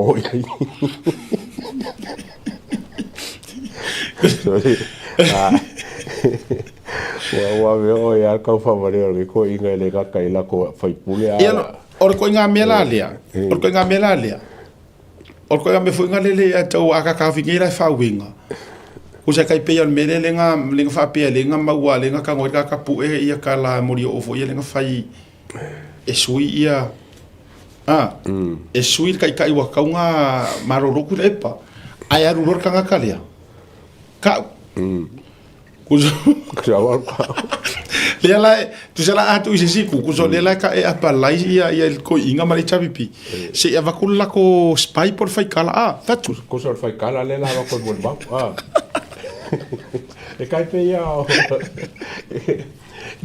fo ko recap le ka fai mo me ka fai uma e so falongo e ko fa singo o me mo kingoa mo ba mo kingoa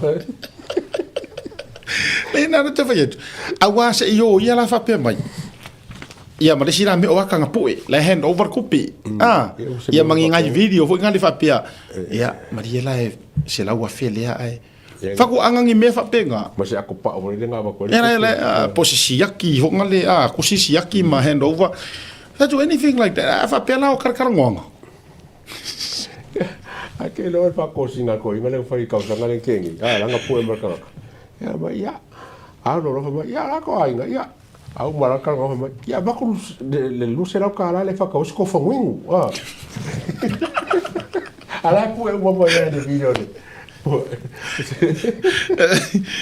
O mela ka o mo mau.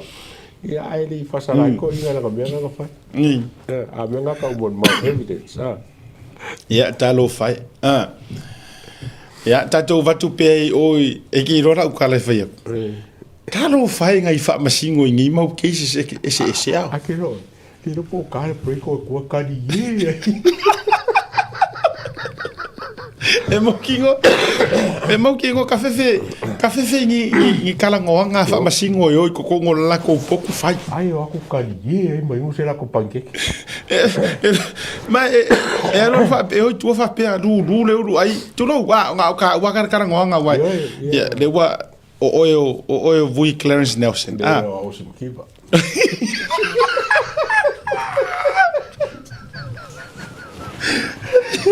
Eu wale le ya di peresi. Lei enga ngo fa ya. Lenga Nelson. Ma tu fo itu lo le la. O Nelson. Nei o ya la ke wa mai no Nelson. Le atawa Nelson o yo Nelson. Ya nga Clarence.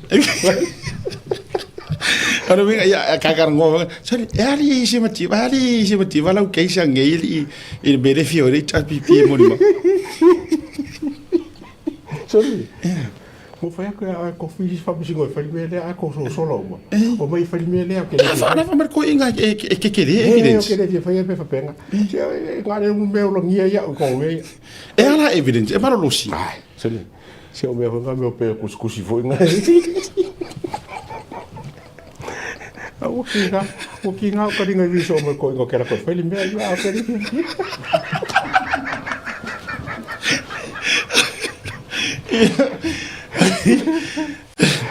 ai la ka kara ke fia kai. O leo te fia ata. Aru ke kau wharongo longo ari o e kau sa o leo ta o samiri o kare le uru kalai le meria. Le o kude kuida e pēo le wha uru ka. So di ora o aina iai. Ina ua mai tala mai Samoa. O lu ke vavai atu o sko ingo ngamro uru samiri o kare u wha piko i ruma e alue. Walanga te tauna i eisi tangata e alue. E whaire kangi. Se kaka wele ku luga e wha uru. Wai mangwai. Wha baki kile lu. O le mena le o ke atai le ataua. E peye maali e ai. O le fo i nga umanga soare pule ia nga mura ulu ia malako case. Malanga case male sungal papari i taeu maspa. Ale mo ko kurisi ko inga ro ko ka imo i me. E ke do e. Al baka ko inga, al baka chief negotiator la vo ngamlo u. Grand chief. Ya grand chief. Kusa grand Dora.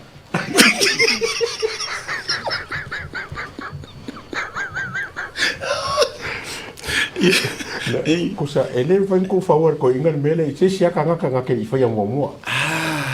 Ya baka ria foi ele o foga ngelenga fa mafala le kangi ale al foga fkalai mo ngamlo ulu. Iya. Ele vai nang so ko inga e sawa ngamlo ulu le fai mele. Are ko luma. Before nga mai se kanga ka pise mediator. Ia pise ia wa aur pise consolidator. Pose miscommunicator. Pose consult. Ndi ro la utala. Usa wa mama nga ya vo ya ngamura uru sirua paloma nga ya vo ya are wa abi vo fa mo ru mai ya me. Ngalo ya ko lepa. Le li poki mai ko ki aso mo ku ka ba ka mo lo fiso pari yo boku. E vili baga ka. Le akau. Ka ba ka mo uru le ku mo le ofiso o pali i boku. Se no pasa cámaras con, leo cámaras con, lá va com samari com.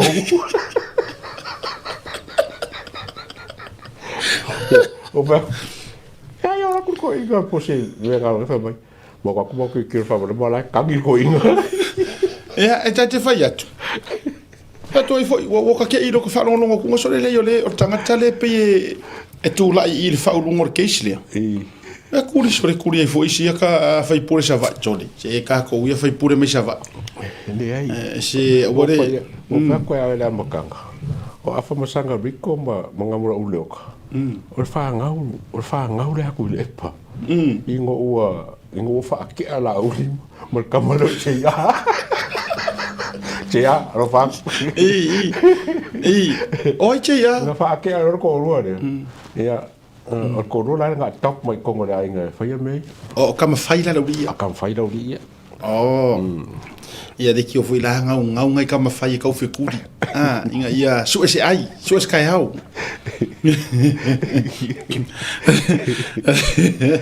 Ia, o wa ona i motunga a whana o le tangata le a vea le tangi.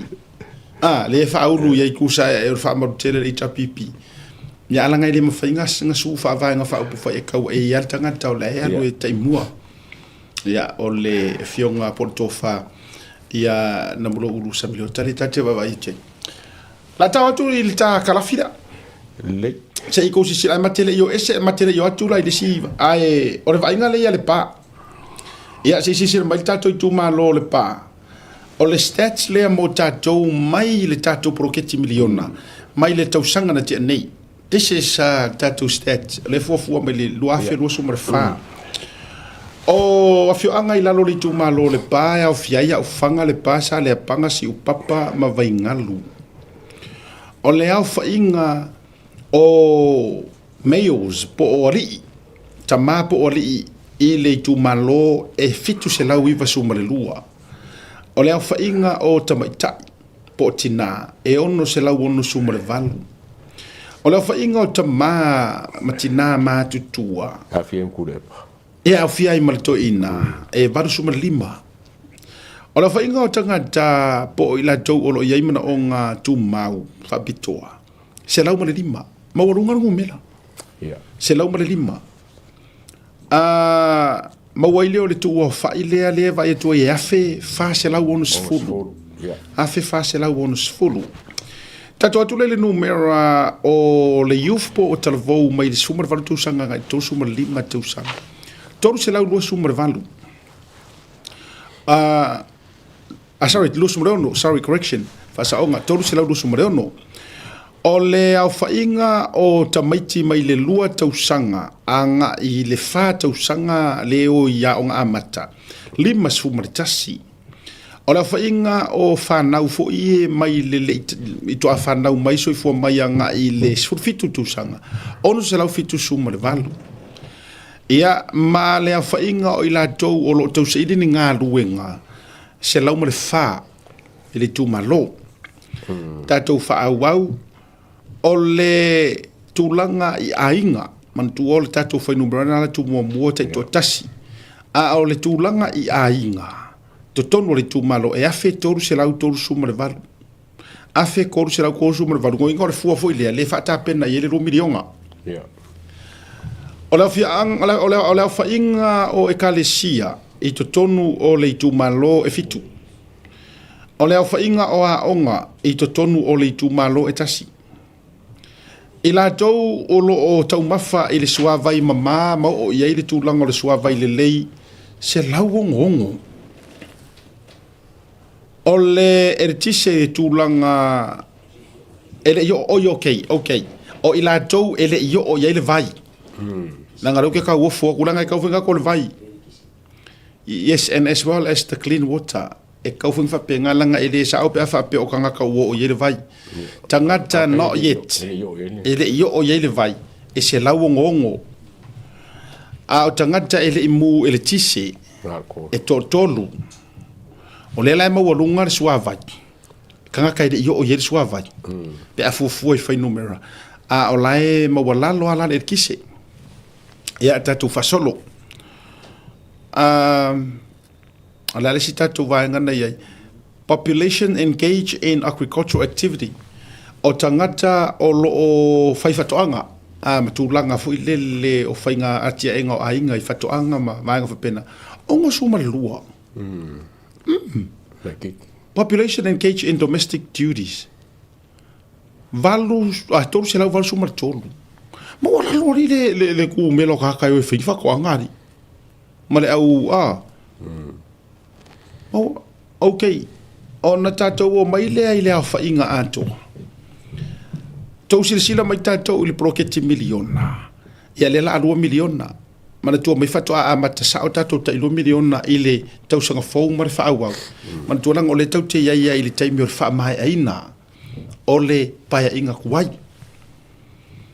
Lono winga alima tau sanga 10 miliona. O komeki la ua le asauni ia le pā ma la tau fu i tu malo e tarisapaia. O le tūlanga i le perifiti e tangata mātutua. A 5 tausanga, e maua e alua i e sa saa i e le malo i ale pa le lato i tū malo, le miliona 5 se lau tolu sifruafi.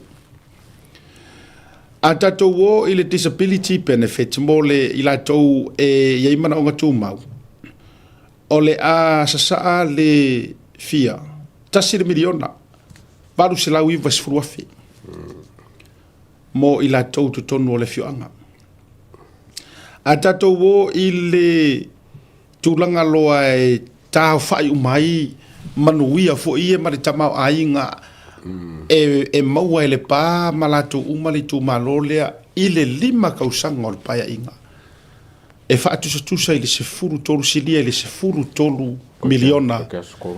Titi a tolu male afa, su tolu male afa miliona. E maua e le pā masale panga maula ko ngu. I le 5 tausanga. Kele. Kele le selengi. O ku sisila la sama. O le fua whata taule na e tilo ai i le whaanga yo inga. O le tamau a inga sa mai i le malo. I te tonu o le tu malo o le pā. Le awhia ima. A fio anga ia na ma tōlau lau atua. E le se kamai kamau ai. Ke, o le ala pore whangar maro ngai mea. E waranga kau kilo ki kilo le 2 miliona, le kau ki kilo 10 miliona mo kupu. Mo le leo le kumalo, ia me soia kako kak Samoa. O le mo kwa le lei lawa kulanga le wa e pe a le lenga whai. Ke ofo fo i ingi whai pule o lo e pe mga kule a whai HRPP. E pure ala ko me kong fai lawa i guidelines o fai ngo fie o no ka lawa i guidelines, just follow the guidelines ia o nga baile le laku o ku penga le laku e pau kia ia na tatou o tu le atu o le sila mata upule o mana o tati fasoa o le mata upu i le vainga le sa e sheinga fo i lunga i lau post. O se fina ngalo o le whaipule o vaimaunga, sa vaimaunga tō, fiti. Le sa ia mai ai, so le ere kero o vani tangatali i uwhaya ina. A le to e mai lunga na ia whamai e to atele atu tangata population o Samoa la na pālota i le fast o i le HRPP mai si pāki. Asiaka koe ngā mawhauwhonga ngai whakule epa. Wakari wakule epa whai kon mere kausanga rengia. E malo le fast a sau fai mai e ke la kukanka li palo ka le fast a mera ke mari e foi do ko oso mai o training nge fai ku le pa la lai ki e foka ko a vele craft na ba ku le nga ka e le ko ma fo fa valea sa no le post mai mei e ngalo la ya o lo pasenge de nga le mai va pasenge de palo ka fast. Ala me kere ki kira pe ko fia pasenge o ngo suma ko pasenge ka li palo ka li HRPP. O me maria nga la vai le postra le a fanga foi pule le. Ai esa foi fa pe o le majority o le city. O la nga le majority. O me fa ngo fia ia ka fai. Ai le foi ka ka pick up. A fa pe o se senga o como trainer ko e kulepa. Fa nga ma fo for ka e so da dai lo nga ia ma fo fa ma fa pe fo. E de la o que le fie foi me la fe merca o ngolo ke manga kula ba uia e se kulanga le a majority le fast a majority le parka al fast a majority ya paki pa ku fa paki e majority fo i ka kanga paloka le fast i so se mera ke ku e ma e majority la alanga la wa mainga me fa por kiki ska mai me fa por kiki anga fai nga fai fa pe wa mai le pasenge fo le fa pe o so lima so mo le va pasenge di paloka ia a ku fo le fonga di chapipi e o so ko pasenge di paloka di chapipi ku aku la le sapo isi me wa ki di am ke le pasenge di paloka ala konga ia pela ia ke au ia se o kainga whenga whae chapipi ane le kau ki karango aia so maa siaka se whanga ia common sense e whanga ko ke se senga le me se se man me le lei man me whabarbalea man me le lei langa o le mai kau ia kaka i kou kula i mai ma kilo kaka wai e fau kou o mai o le ma kilo por ako i ngā mawhawhonga ngā mai moko a whaila ko ngā mawhonga mai moko ko ke lea ngā ngā kulanga whai puli ko ke lea ngā whai ko ke whai polo keki ko ke lea ngā whai whong whawai o le whanoanoanga o le loto le i atau o le fau atu o le nei to i ngā whai puli ai ua matua i lanu whalea atua i leo le tau whaaleanga e a mata isi ona tusa o ta ita fo i o le me fo i ke seu ai seu sila alo faia ke fou o lau whanga va kua upo makala a tawai atu nei lai le whainga fo i tangata i rungo le social media ia na lua iala ia lea a ua le kangoi au mai iangi ko wha le leia rei ku malo o ane meo mana o ai tu mau ki ngoa ile o koe ango le rei ku malo o ai inga paloka iai sa mo la ua kali lea kungu ua tali lea tunu o le paloka ka kou e lingi paloka populations e fato simple as that ai e ke fisidi o le mea fo ila ke fisidi sa o iro mafau o kanga ka umai e ngongo for ko ku malo ongi kanga ka sa o ko ia o fisidi a fo te fatu o ie makua yo ka se mele ma wore mole meole le ku uloloko e fa auso ko ma fa auso ba e mele ta te wole upule mfengo ka fa nga ngol fa auso a le upule ele langa ave ele me ave ele me le fa auso so le e oi tu ro o fisidi ni ka ko pa lo ka fa yengi populations nga mea ai se e alu e faila o assignment ma e sa ili kanga ka umanga ngofo ko kongu ma komo ia pia o fea kongu fa singo manga originator kanga kangi le ngo sa va inga kumu inga ngo yor kuwa e oi ai o ma fuanga o aku ma fa atumulia inga onga ole laka yo ya onga nga luenga ma me uma o ngisi wo fa kau fale ma me uma fa penga ioi ai a ko fo ya kanga kai ko fo yo ra ko ku malo ma ku langa uma na e kari ko nguro le ngai ke le ku se mango ke le ku o le me ka kau e fa fe kai u ku mu ngau ka inga ku mo ko i makanga ka sava i makanga ka kuwa wa e mango malo fa fo se ia o le formula le ko fa nga siaka e ko ke akula ka kali paro ka yang ia pa fa ngala formula le fai ala ku wa fai pula ke la ko kali paro ka ya ia wa ngala e ako uma ia vang fa fai la ko uma nga a fa sila iska ka ele se singa fia paro ka ya ele e fai nga pa fa pela fai formula ka fai ava le te fatoi e tati fai tu le atawa me ko ngare ka wa fa auso ko ma auso ai le se ko ngofo le leila ilalo ia la mo na kusilo lima le vanga fa fai fesili la o ia oi o ele kaiori ya o sa onga ole ngo fa nga o fiki ia nga ia wala nga ia ngo fa penga ia taiori e ngo fa penga elengi ke fu ko o peo io ya ngo nga fanga o le singa nga fo ole mari ko io o le winga la ina fai atu lautala le atu o le la o so kusi le lima nga i vaenga fa au fai ai fesili fola o ia oi a ko e maua inga misa o fe ko ngari ku maro sa o kakaria foi mo ko we a to e maua foi na result o vai mo to se ka ko kura su e a uma e maua result o vai mo ko e fia suinga o ia vai mo ko esse mai le HRPP ia mai sila i ku malo ele fa pe foi nga o isi ele ve foi mangisi o ku malo ese uma a fa popo uma la ia pa lo ka nga fai ele fast ku ko akasi sap leipa ia po angi si pa ki sa ia so le e mafailanga e fai aku e mafailanga e io inga anga ku fa akasi e ke mangmalo e ke ku ole matua ole me fai la fo nge fokawa ka fai ku fa kasi le ku malo ka fai ku fa kasi ngalo fa kasi wa ke fa ko kele ka ka le fi foi pule ka amse fo da foi pisini si mo la ko le ma wa ku ia fai ki o ka le ka pule a ko saula ko moli mai mei se o meu le va pe nga me le ko ka ngo nga o mata to ma le tu inga ngoinga o ma fu anga le fai ka ngo ka dia inga o le mafua anga le whainga ka ingonga ia tia ua ia lo utali tonu. O le mafua anga ia lainga whainga ka o nga ia kango i kalia mea ia.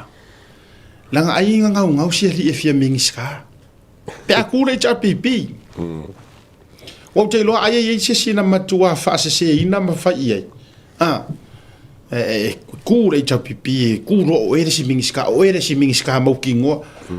Le la ua le taula ua wha moe moe. Ia fasa mai rofa pe ngei ma pisa mai ngei mea. Atu ai, ole mea ia. Se kalia ia le mea ua iai. Iyo e. Talia ia le tūlanga ua tātou iai. Po whea e ke kau mawhai e korosi mai iai le leinga. Awanga i ngalo. Ale o kou sila, ku ia le sila mele mahari ai. O whea la oka oko iai le whako whala inga. Wefo le tangata e tala no e tau tala ai le kuku urolo koma se i kuma kilo e peor kala e kama le ala kaua. Iyo e. O whea la le ua le lifa iai ia kuku okasi. La oli fo mal fas. Wa sila la ia. Ia nga le sia kare le ngama kufia vakua. Se te tato se ikanga ila Samoa. Fa ke le mai ngale vai ngale lunga le misa fa mon. Ia. Vai mo ko. Ya sa wa mon ko. Ia. Se sila la Samoa ya vai mo ko. HRPP ngale afe fase la uo ngorima. Aku fa kasi la lisi vai. Kako ka ngofiro le fa popo wa olanga formula ko ngale. Langa formula le sa wel fa le fa afia poto. Le sa fai mai ya Samoa ako se kako kilo la ya vai mo ko. Aku fa kasi le afe ko se la ko ruiva a lau kimuia ma le afe iva sfuma le ongo anonu ma le se lau ma le lima. Ko ki afa afe. Ar ku ko kasi. E sila la ia. Lua. Ya, o si mau kwai lunga longa. O fea la o kari kongu ngai oi. So le. Se o te fai atu la utala fa mai foi ko ke popoko. Me nga fa koi. Awar fa ari fe poto. Awar fa ari le poto. Le nga e uma e logo expose i le matua fa vasi le mafofa. E oi. A fa la si fa po pa fa ngala ngai kumaro le mele ngo fa ia. E ke le aku ka le pa loka ya kia. Tango sa ala ia fai kalanga. O formula kongwanga. Fai sa ala ia. E ke la kuka ko maro ele palo. Ele paloka ia kia. Lo no winga anga le ia se fai la ko fa fai ngofie anga le aila ia resap marku ko kas. Ia o fo ila tu ni fo. A pegela ku ni fo. Ele sa ko ngwa ile am se via paloka ia. Ia wa vai la ia.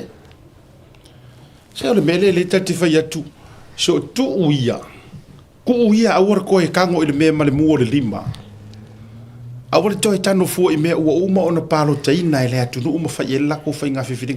Ya la so la kala ngo inga populations o ngo le ke kau mika ia mai le kekele o ko lola.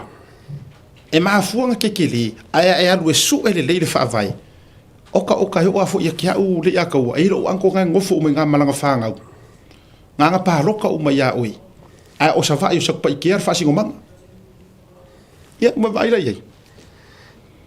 Ko kele o mai ka nga ka ma ko ai ngore o sa vai uma o leva nga o mai ya. Nga ngo fo ya ma fa fe kai o fanga o mauru la. Ai le fa pe nga lo sa nga ma ngo fo fa mai or ko fa lo ngo winga o le winga te lo le stanga te fa yer kala le ma tu fa. O le matua manatu ma wala lo la vai i le moku sa vai. Mongia la kala le ako. Ma fo anga I have no respect. O ke kau midi e fongia o kala ko inga fai pule karango fa pea. langa fo ile o sa malonga fia poko fa pe mai a me o le population o mo le sa mo le wongo for kaulanga datu vai tato ia tu ai nga ya fenka kele langa ile kikiskama ele ku loko fo ile le nga fa ya kuwa ya pai mala faie e punga lo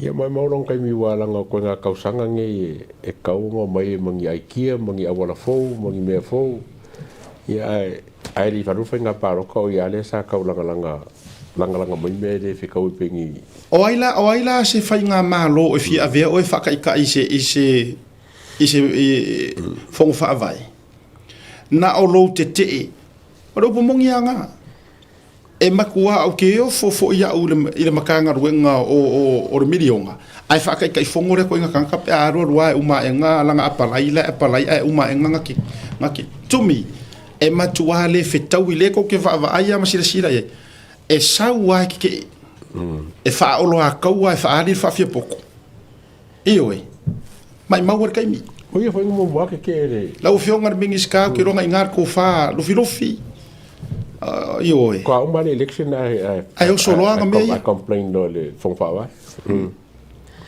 ya le na tonua era o so fai anga analysis le ingi vai ia u fai e a ko fa u ko la de wo mai ya tamasese avakura a makama kongoro kumaro lo analysis nga fa ia nga ka kauro le nga sau ki fa ko ese mai fai kanga wa ya u mo no vai fa ai nga lo ya u se manu o sa me o kele sau ko tu sa le ase se ngor melia markala le lo makua fo ile mala marka ya o kilo ku fa la ka ko merkanga mea si fa fingo langa next door ia nga uma ai ala mai longo o lua ile ma se e ala marka malo era fenga ruenga ai nga ngo for finge mai kau next door ve kula kamera kau kanga me nga le suma o ko lua o le fa mai finge que eu foi lá le fa finge kau merka nga me fa ku ia longo se vai po angi me ka o parpala ia kilo ku malo aru malo fenga ruenga ko esa fa tolu wan fa me leo le usu mai si kamaro ele fenga ruenga ai fa mai sa yeron ko rua ngani ngo for ki vi ma kilo ku il fa finge la e kau merka nga me fa mai kero oi pe ala u haru ke fa mai kai la fa ko yeron ko rua vai le parpala ka nga me ve o ha me ka la kau parpala e de mama la alo marka malo nga ko la arka moron ko rua mai fa ka me ya la nga arka malo sa umare ie alu fa fo solo e fa malama la fale ki o kale vai ko ilong ko nga solo ar kamaloa mama fa mai karar ko se ko vai o fa mai oi le o fu ele o kanga me ara par pala o la fa malama ka fa malama le fa pena umar mele tu la kikira mongia kusanga o va ai ma sei va ai ma sei le mele fai ala la fa pe o ora parpala fa mo fufuru lo fa malama solo lo kioka solo rang ngai fa pongi sai ngai la vai me foi ngale kupu au ko mai foi puli ko ke ko mu mo ko ke fa kiria la pupula wa la ko ma fa le training le ma ai me se pa ka ko ki kilo ma mai positive things so la fa nga malo e ko ke accepting lo the fact le kelo melele ko le leilo na ton ko sa mai mau o to pau ale o le me la le kai o le asa o me faleanga fa ko fo ai o le mele le fa ngi nga o le ala le kai o o le asa ka me faleanga ngi aso o le ai karosia o ka kalo ile ai ro por ka kalo le tua se fa ali karosia le o fa ile ko le tua fa ali mai o le la o amaka ko aba por pala ole taua yo le na mea ele or kanga me fa fola par pala ole matua mo mia o sau va inga fo mo mia nga solo lo fa malama malau kioka solo fa malama o lo fali ole fa taua o tala fa tau me tala ia e avatu e fa tu sa tu sai ku uia le sila wa o onga ma fa ngefu ai vai po le ase me le lei ke aki ainga ai po le ase ai kia le lei ma se me le lei e fi so so ni ya le nala ai langa finga ka fo inga ngefu o nga kidia va ile atu pe a foi le loto e matua pala lava iyo o le tuala lo le nai avatu se amaia ka fia fa longo ko se fai pule le HRPP le atu wa au mai ni mea manga ngai o le aso ma le aso sa o le lia mo i ala utala ka fia fa alongo a kue ua fa wa mai se breaking news po se kala la observer mai sa mo ua matua i tu malosi le fai pule le HRPP le ina ia fa ititia le melea o le tango fia matai o le tu malo fola fa saina le ua a mata ona fai so oka se mangia kala mangia o kau pick up like ki mai a o pawan mele e farongo skili lo mafau o ile editorial board o ile editor o ile publisher ale funanga le observer why falling on mai o kanga ko kasi le piko si le nga i ka fast o just ka e kai mi o pau hola se mus pepa i kai mi le kusia le ka la fai le story so o kanga kasi o kanga le se ngo o le editorial board o le publisher o kanga ko kasi o mo ka fa nga la fast mo fa nga maro ya o vaenga ma tu ala lo nei o le tu ala lo le leia le atu tate tu ina tu mo le vaenga fa fa le HRPP misa kai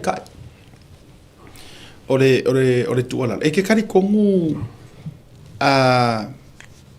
a suia nga mawinga o to ina fato ese de atu no uma sa moa ma foi le makuulanga me le fai nei o le faaleanga te fa mata e te tari tonu ina le atawa e toi fo ia le tulanga le sila le atu no uma le ai me se for toi italiana le le to telo le atu. What do you think? Fai mo fiang kalia le ko I think em fai la ko o fai ka fa ngo kalia ngale pa pe pusme fa penga o me siling fanka ele mo fai nga sui ko ing ele mo fai o fa fika uringa wa fonga nge wa kia ap ko inga le wo mga pokalamo ko cha fa pe pura wo pokalama wo mga pokalama inga ko inga ele mo fai nga ko e suia le ko suia a code yo a fai ko puse va venga a sui fingo fianga ki kiro la kongo ska ka lei mas ka fainga fa ko inga ma mas vol fainga maro mai mau nge ya ka mai ka kausu sange fainga maro mo ka kangu mia ko inga ngol lokore le manga mia le so se ma kanga la ba iska ka fa penga fa ka wo inga ngol experience esa ili ko fa esa ili ai se kongu sa ili ese mangaku ele fa pera fa ingo mangaku mai longo mangaku e foi ngange e ku fa kasi mafinga ngalo le o se mafkanga mai ese be siringa le lei mi sera pa fa pe wo su kaska usanga su ko usanga par mia pa fia ka usanga o fanga o foi puli o ko nga ko fa ngi fen ka ya nga maua ai wa e me hore ke kala hore ko spo mo ka lengi ho ngai a baku le lua a baku le kolu a baku le lima o mai wa o fa ke le inga a sa kasi o kangumia o ke ma fo wa ka lengi mar ke le ko inga a pras nga galo le li ala ku nga fa ko fa pembela ke lu fa ko e la ko sa mo venga me le ko ro a me fa ngi la ko sa mo nga me de ke le a sa ka ku lo su so ya la audio mai ko mo fie me ma fa nga baro ala sa ko mo la ga ngi o le alu ko ave kaling ai le ku foinga fa so fa nga ka ul kai minga so fu wa ma fu no officially tu le to which is a good topic e nan ofayet ole mai ma ole me o ta o to nei ole officially fa mata o le taotonga le ai te tau ona taoto ma fasifo ia ila na tautua fa mata o le o le whakuloloinga lea nganga whakula whale whamatai whamata o le whaatuloloina leo lona fue lafo ma lona fue sina i tūlanga tau tua malo whamaka o le tūlanga lea e ono ta oto ai pē sa kakau o na afu le lea le tau tua pe anga whapea e whatu fui le e talia le whaia ina le to ilalo ia ma fai se si ala fua pe fai se si matalalanga ai talofa wa le lau te va atu e le o ia le tai le no e tu ngai sia u su ele au mai lunga le lau tala foi le fai le matanga mai pipo ia le tangata umi lau te va tu le o ia le tangata umi tai la langi e le si po ia le no tolu ia in terms of pale mia ia which is oko o se matati ai longa matulanga fa pena ai te loa orfisili wa ma fainka ko fa pele ya taua wale anga ka kale fo kuinga ai e ma fai foinka ko fisidi o nga kalia se fo ku ofisili e ola finanga awa me kelenga waka ko kavainga uma meia who is advising the advisor on the other hand ole siku ai fa amaka o kadia la se fo o feo va nga yo no fo le aka ko kilkilo le history ko le pa a me sa kaimi ya so kaimi ngo lo mai por suli mo ka san ka wa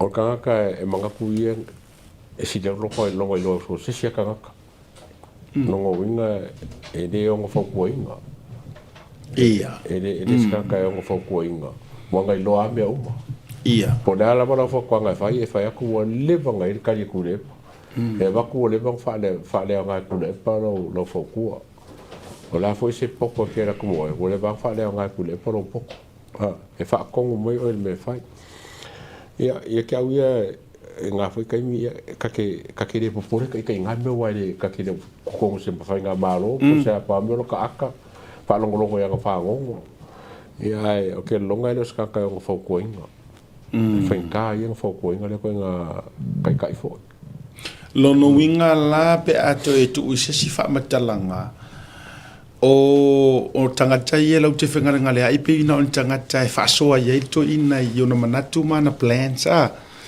au se upu foi lele i le whaukua ingo i e se me whai o ngala e re ka urianga la tau whautuanga pau le vaenga o le mau o se se karakarangoa i e ko inga ma whaari e yonga mangaku ma nga fofuanga whaata auto oto ia i kulanga nga luenga ai i yonga kulanga foi e esa por kan kapi o kako le ke mau aku mele fai un mai ma ni mong kulanga fa kausua pa o mo sua ko inga so ia wa fa lo mo ye ko inga mo sua ko inga e mo pe ya de spal mi pe o nga i pa sua ai e lungo lo le kamo ko inga pe lungo yeah it's a different kula for together ia wa a fo i nana ta fa so ile tulanga le ato a fu nei ia le usau noa ia le sunga tu le pa olanga lasi i feels olanga lasi la si foi le pa inga la mo wolo na la malo si o matua so i fu a ko si sila la malo si a fa pela ole olana lasi le I mean what a way what a way fa ko e te toi fo ia i lo ainga po o le singa yo inga kele le la anga unga ulo i hita me fa masingonga pe ya mele le kapisa ma ya isi anga kama fai pule pe o se wei fo ile ya o te toi fo ia le tala le na te lenga whakarango ai ia li mongi le lenga whaonga le furu overthrown yeah po o se toi po le lato la si toi tau ma fai ngā lea e tau ma fai e le wha masingonga i ngi mau cases ma ngai mea e sa ilia ya se vaenga se i koe wha pare kasi ar koe inga o te lole o la una tau va ai atu i tua patatua o saunoanga ma i lato o lea o le amatua tau ai o mai ko kongu meo maa o le alingo o le kaisi o le afolengo o le poka all in Ia. Ina ia toe mauasi na lao lelei. Ia koe whaapale e ko ingo kuila e pa ele kofi pāne mia. Ona mai alole. Le whakarunganga lengo whakue ai, lengo songa imu whanonga merkabani. O inga ngamu koe o langonga ai. E lawan mako ko inga e kuma isi whainga pāroka. O ilesi pa inga? Ilesi pa inga. Nongo inga whoringa mai le la kam whaia ko inga e kau awe. Moronga mokingoa. E kuma isi whainga pāroka. E mga asau ko whasasa uma me ia ilonga mga. O mea umanga whai mai le lua o lua kasi. Se yo mai kaimingei a kongo monu mawhoi. O mako ko inga. O mea sori kula whongo mga mea u. Mai rai longa o ka inga kusa mora whaonga kulang karunga. E mga o koe fo me whaasa o mo me. And then after 5 years? Ia. O ngalo ko inga o lele a makare li makausa? Ia, ronga mikinga le. Ila, ngau whanongo la, le ko toko o iskai muki fiaka. O se makua miki whawanwanere ko ngā miki. Ne fo ilanga, ia vai lai sa o ala tātala. Man tō fo ina o tangol to ina ta umai o lana lasi alu lea. Man ko ka ua nang kawhai a koe o whangongo a me le se karamo. O ngā ngere o ye senga ngongor ko inga e marolo. O ia le fo ila, au te whatu, that's way too early. O ai e ngā ki koe predicting a se si whai ngā pāro ka o lele i umakuru kako, ele i le vanga umakuru kako whakau ko. Ka fiola e le mele ua tupu. Ia, o mo koa, o ka kusalo anga maua ko inga loko whamangalo. Ia la uri. Mo lewa nga le leia ka kokungu ko e lefo e marwai ka kairang ka inga. Le mele ka wakon mkwaro ko ki ngā ko inga ia la uri o maria ko. Lea ke wako e langa karane whengi. Ke mga ko e whaasau whai. Ke mga sau me pelo. Mala u kako masangi umai i karane ko inga. Ia e ko e mei malanga rui fuelele. E wakulola ia palmia. E follow maku me ia mau kai me palmia roi ngā mea. E kao a whaafonga a kongura fuoi e whotwhina ngāra palmia. Se awar mai maua kako kai mi ngā mea. E whasa lava ia ki ngai. O mea ngā ia, e come naturally. It naturally come. E whawhenga sau ko e ngā sango sau ai. Langa fo ila la whaakulanga le ofisa o kika. Whaakulanga le ofisa su e mea. O la ko ngai whaia mea. E nā se ngā ngat palmia le lakulo e prove mea umara ke leo ngā ngat palmia whai. Mo le leo sa mo. Le kau wangi mar ko inga le me fole le e ave kai me palmia wangi whaia ngo kio ke wha palmia. E ke ora yo ke whango pe whango ko ngeri le sa wanga ko inga e fo ringa longa kau ko inga man me mer kasi rongo ma fo. O ko e fo i mai. Ko e fo i mai. E prove e se umaka ka inga whai. Wow. O le winga ola o tala le te whai atu ai li atu. E nāno te whai atu le nā tala. O le way too early. Way too early to talk about relation. Ia o sa wala o whangongo me wala umai. Fatu o whangongo a me nei wala umai. E pēna te whai atu le tala fo i lea na whai i to tele inga ufa ko aku me le malu. A wane i ngalo e le na o se tausanga. E le lua fo. E lima kausanga. Eo, e lima kausanga. O ngi fo i whamasingonga mangi mea e tau te tau ma whai tu i le tua. Eo, o le ami o tonu o le tua e whaalia. E whaalia le ami o tonu o le tua i mea malava. Mai e tu sa foi pole ale me tu la mai le na tatu karangoa wai pe it's impossible to happen. Ai a fa ye kupu se alu ko foi le ku fa ka inga pe o le mere na fai nei. Se o le o tali le fina ngalo le tu. Bo ka ko i ro fo ya le me ku la mai ngi me. Io. Ia ai o le vai so fai o version nei. Ia. Le ai ma wo fa motino mai to tali waile fionga le pare mi samo. Ia, au po la sos. Mai ale le weekend. Mai ale le ia vai aso sa fautuina ele foma. Tau i ona. Ya malo ina le lelo na aole sa ye le tauto. ma toi fo'i ia e se tūlanga atua pingo fianga savali ala fully recharged for the next 7 years. Ele li bala recharge o fico con sagara recharge ko. Io ia ai fa tai le tua ona ole ma losi fa fo wina fa tai fo i le tato watu no New Zealand ni si malanga mai fa fo atu New Zealand le to malanga mai fa fo atu New Zealand au se talia a America o le atu Pasifika io tu tonu la New Zealand lalo i South Island po fea sa e malanga mai ai o lo fa au fo i manisi i la to na na feilo ia tu le teta fa fe ngainga ia o e kalesia e fia ese ia o wo pa anga o ngata umo mafutanga tulanga la ingo fa tu ile tu sa muta so se sila ba ainga fo i ma Paulo fa fitaitelea o le wingo la tafa metalanga o se ava no le lei wa maua e tatou nei e tunu i fafo ia wai o re kako palo ka sa o ape a e fua le lei ai o re kausanga fou ia a pedila le la sa mana tua o le na matua early ya le tatou palo tali nei le snap election Samoa o re palo ka sa o a kako o re kausanga fou tu sa o lea ua faa mai a tu pe a tatou wo a i le faitaunga sa o tau o aso le palo ka o lea ua watoe faa uma le lei le lau le mali e toa le savalinga le fast faa kau ngu faa pa i le lei le ngu ur folfola inga ma toe se kiu aila na toe lana leadership mo le isi lima kausanga o sia kako lima kausanga e whaka a maka kausanga fu kuso le u kako halu me fo ili le pae inga mar kausanga oso lipia o sa o ngana mea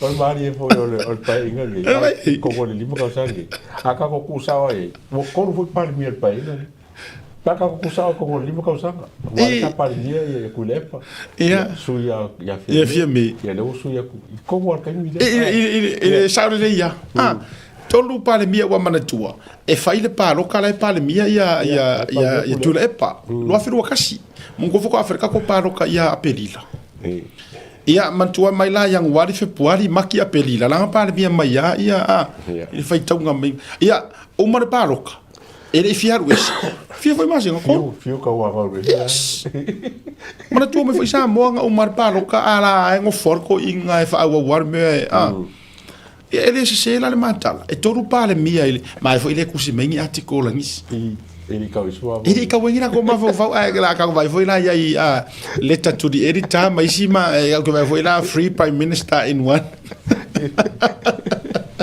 ai mo va ku te te ia ai ma tu me foi la samo ele ia se me tau te pole vale wa pasi le paketi fa awa le ua makala ia senga ko foi ko kongi me uma fa pena mo le fa awa wina a or pa inga ku ai le ka ke ia Ora mo kwa ngumia pa ke ki wa mai e ber fenga malo la e fa won pa ke ki foi a kule e pera como la con foi io mai pasi pa ke ki va ngali a ro fa de con le bia sau pa ke ki foi le sau pa ke foi le orkete ka government le lu sa lu su milionga e ele umanga ai oso e mo pa ke ki foi le sau fa pe o le emergency budget de 5 milion o pa ya kula ya fia me po ba so ren ke o fisilinge fia me le 5 milion ale nenga mo muri mai o le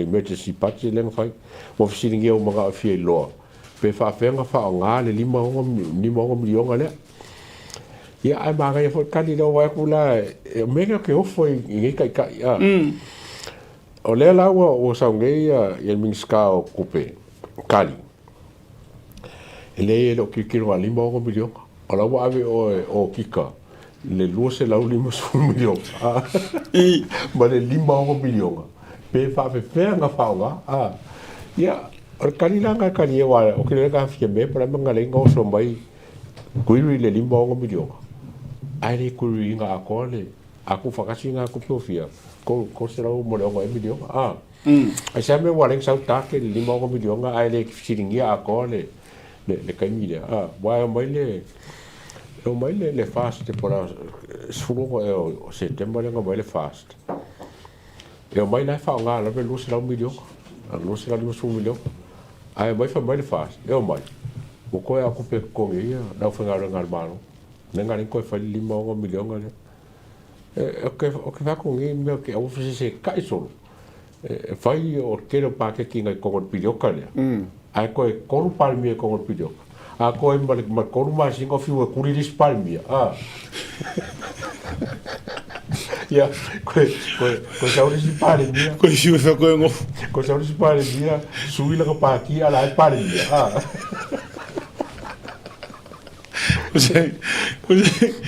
Usai a me foi le la wonu ngai ni pa inga le ya wa ke de me ka ki mo e ko ke man ko pa inga ngai ko du pa le mia ma pa le mia lua ele fio esse esse ala ele fio usa pa le mia a sisira ke foi wa la ngai mo e fa tata fonga a o me moni a tu ne fe sa o kula fongo ka so so ngia ve se ku repa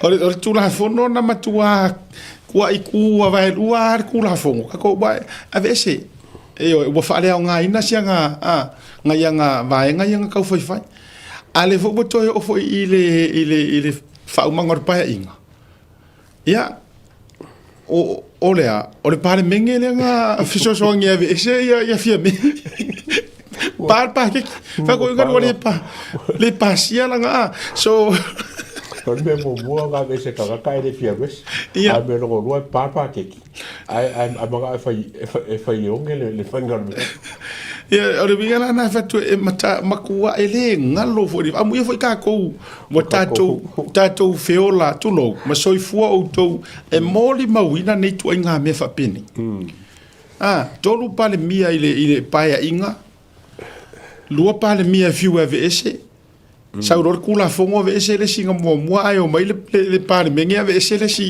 ile pake e ai au ala fa ye inga ia o ese ase eu mai le ku ko fa nga fi feeling mo ka kia ia me go e ka ko na balo ai sa we marisi pale mia fa au ka ingole ku ile pake ile skala me de le pa ki fa ke la mo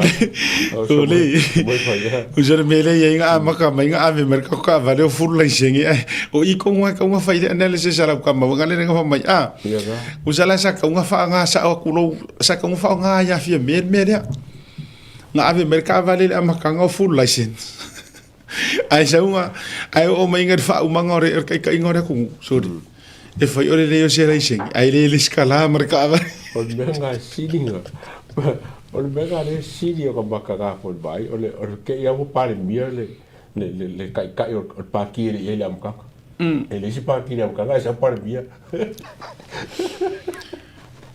oi ka fiola o le sa manga ia e u yanga filokro ko ai fa te ma ko i me ko kupu mai o le me sa silinga wa sa i kupe ran el malo ele fa pe nga shoki le kupe a pa wa me nga fai o le wala pasien fa nga kupe a la sa lava ma ko kupe o nga wa lucky la le mo fa nga maro concentrate no ko ngo le kala fu me mai ka fe pe nga mai ngai fai nga fai ku le e o mang o nga la me ka depression o ka ko ku la nga pe le o ka ko ai si zona ma tautia ale winga da ti fa ile nei tala ya fa fitai fo I ole winga la tala fa fitai ele tu no ina ele tu wa si tatu wa tu no ya ele ko ngoinga ele winga fa mitalanga e ta pena mai fo ya le tangata ilona taimi male me tu puai ole la fa fitai ya wa tu la mai nei vaenga e ya le solutions e ya le tali e tali ai ia to tunga ma vaenga fa pena o lo tupu e ya le solutions so se mea ya o le anga le leile na le tu ono so tatu tu no le fa vai le tu le atu ya o le fata wala le na a me se fo nei mata upu male ai ka ke fo la unha fa amu ia le tau te fa amu ia la e ui le fita o le va filifili ma te le o mea o lo salu ia i le nei taimi ai e tu matila le anga le yo le tu ya e tu langa o mea o lo tupu e au mai ele foi se le ki o foi fai mai na fionga ele te ona sona a mai se fa fita o le mfai ona tatou mafatia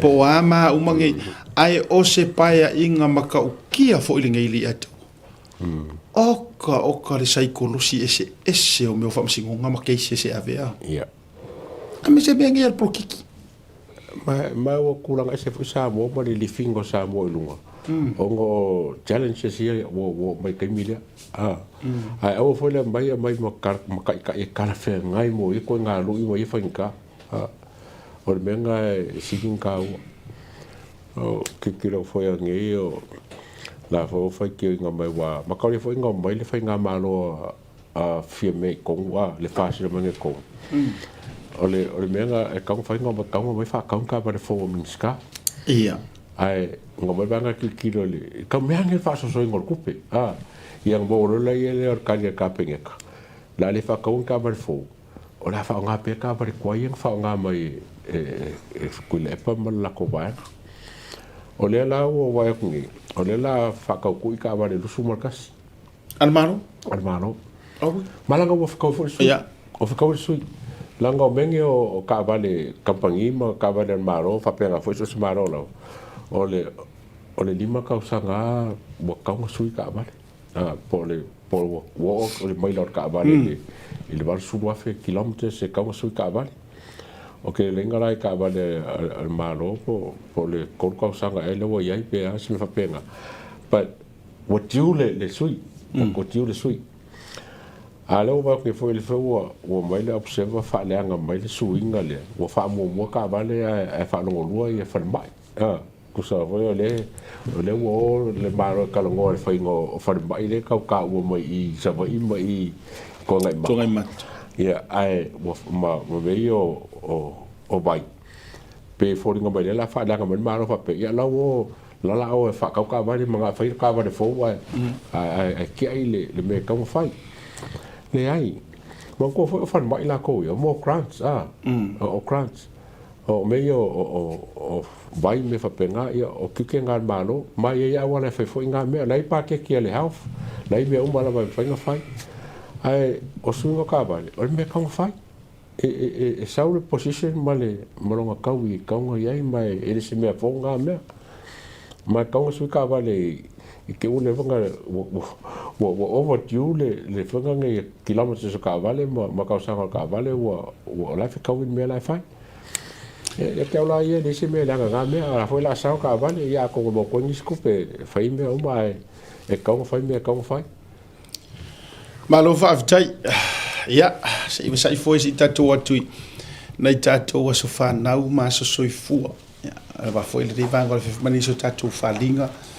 ma fa sala longo fa pisi ni si fo o le atuanga le no suma le lima tu sanga o le tama ia la titimalu e nesi la titimalu e nesi tu sani via tu auto le li wa le lava o ia wa fa vo lava lona lofa yo e vi lava le lofa malanga le le tama le langi no go dia mai o le tama le no suma le lima tu sanga i le aso suma le tese o novema lo filo suma le lima le sol na e mo fia ma ia lofa le tua pule tele ma fa popo ni sia so se tele mo el tama tatou te mafutai pea ile le yo langa le tu mau fa tai o lo lofa fa tama ila fa nau malatu fa nau e me foi o lo tau singa ile tina o lo fa nau e maru tele lava lo baso fa nau le so o lo fanga mai lo fa nau ma latu fanau e mse folitina ole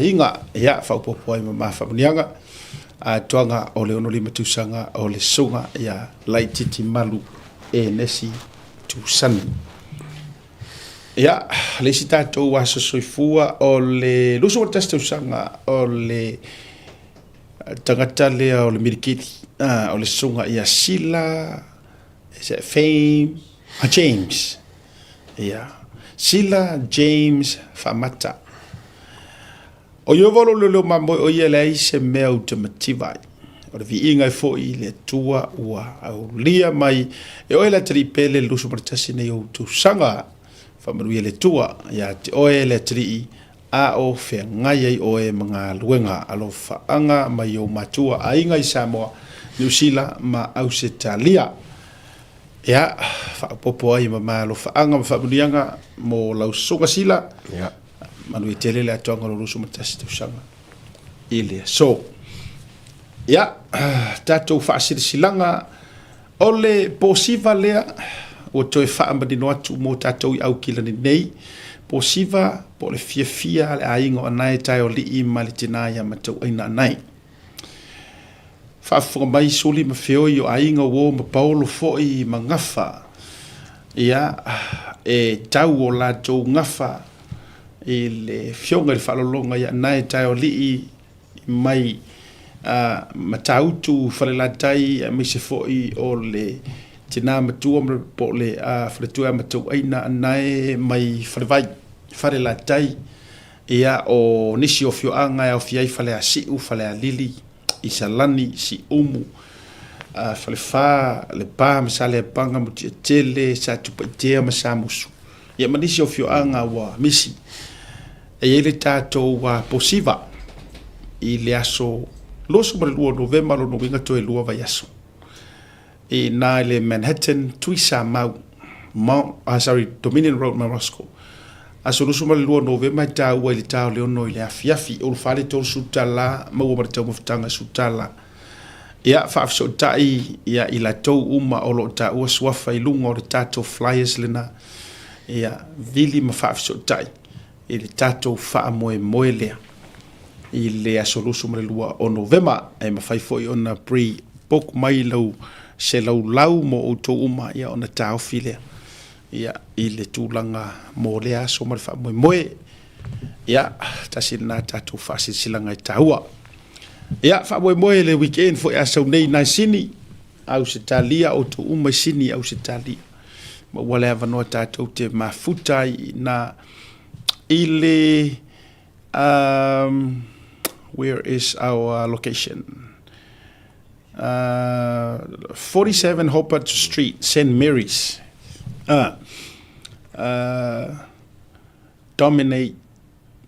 Dominate You Entertainment Center. Yeah, I think that's how you pronounce it. Yeah, ole aso suma lima mo tatou sini. Tolsu talale rufale.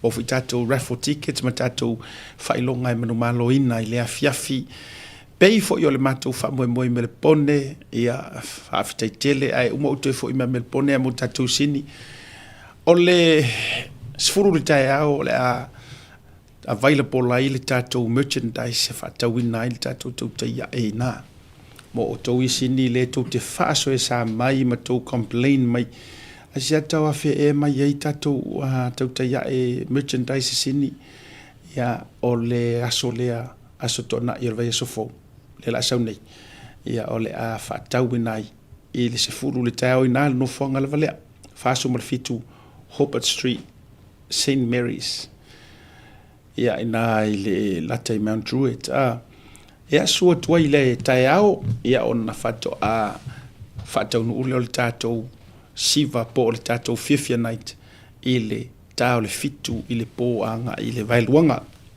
whailoa i foi mo le toi whamalo ma le whaftai le tatou lai nai sini ia sia le tatou flyers lea tatou whailoa iai ia o le si whamoe le nā mo melepone ia o toi melepone i le whamoe o le P&O Ava Club ia i le tatou hole sa tatou whailoa i le version tenei Fongol po to fa sao malo tenina Crichton fa fia i fo i le tatou fa ili mo fo i tatou fa ilonga malulu le tatou sei e wa si vangele aka wa umala u si va ke vai ai malo se stu le pua mangfaka e wa le se stu le pua kili e pusa pi supo o lo ke fia pusa pi supo anga ma ka manga wa ya Ko fe ko fi sa wa. Ngā kongoa, whengo whiero ka se arpua ai uma e ngai ke kufo kufa yo.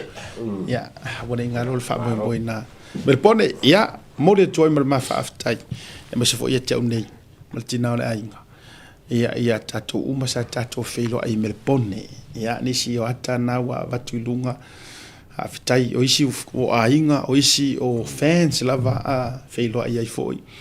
Ia, na iata mana i selfish apu eina mo fo ila vanoa.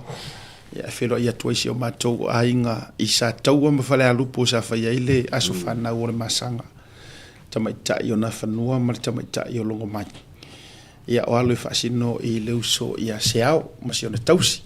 Mātou whilo ia i marito te leo nei o tātou o mana i ainga whaamalo lufo inisi o ainga.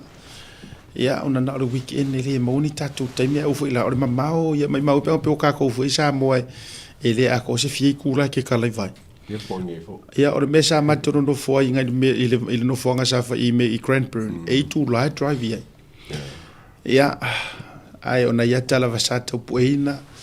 Ia ma to fero ile male le ngata sunga fa business ia ila ua le fa ile la pe mona. To finance no internationali. O ona zio le tasi o flainga fa oloi i o Cranbourne o le paifala. Ioi. O le si vaenga le mana ia fo la portasi. O sunga tau fifa o Sofia. Sunga le lipes. Ia masiona fo fa tua. A to felo ia fo fa moi moi. Ia manisi la va to tele. Manisi ia ma filo fo masio us.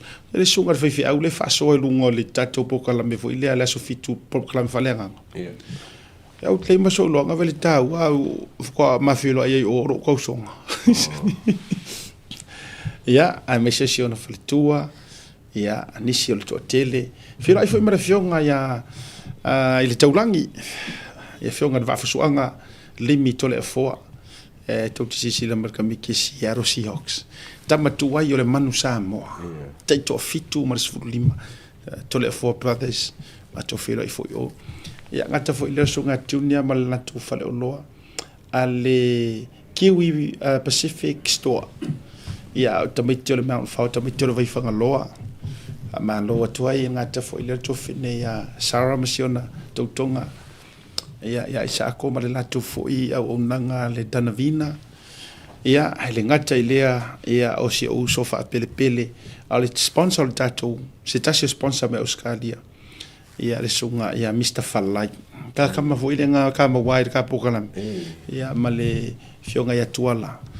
So nga Mr. Fly Masiona ainga ia mantoli ngor kama u fa ingo ai o longa nickname a swafol tama o fa ofo panapa eli po eli panapa ia a le ngol la ko company o le Civic catering and fast food ai wa ma fuanga fa ingo ia Mr. Fly le ile ona olana nga ruenga le yaso u morva yaso Por falar.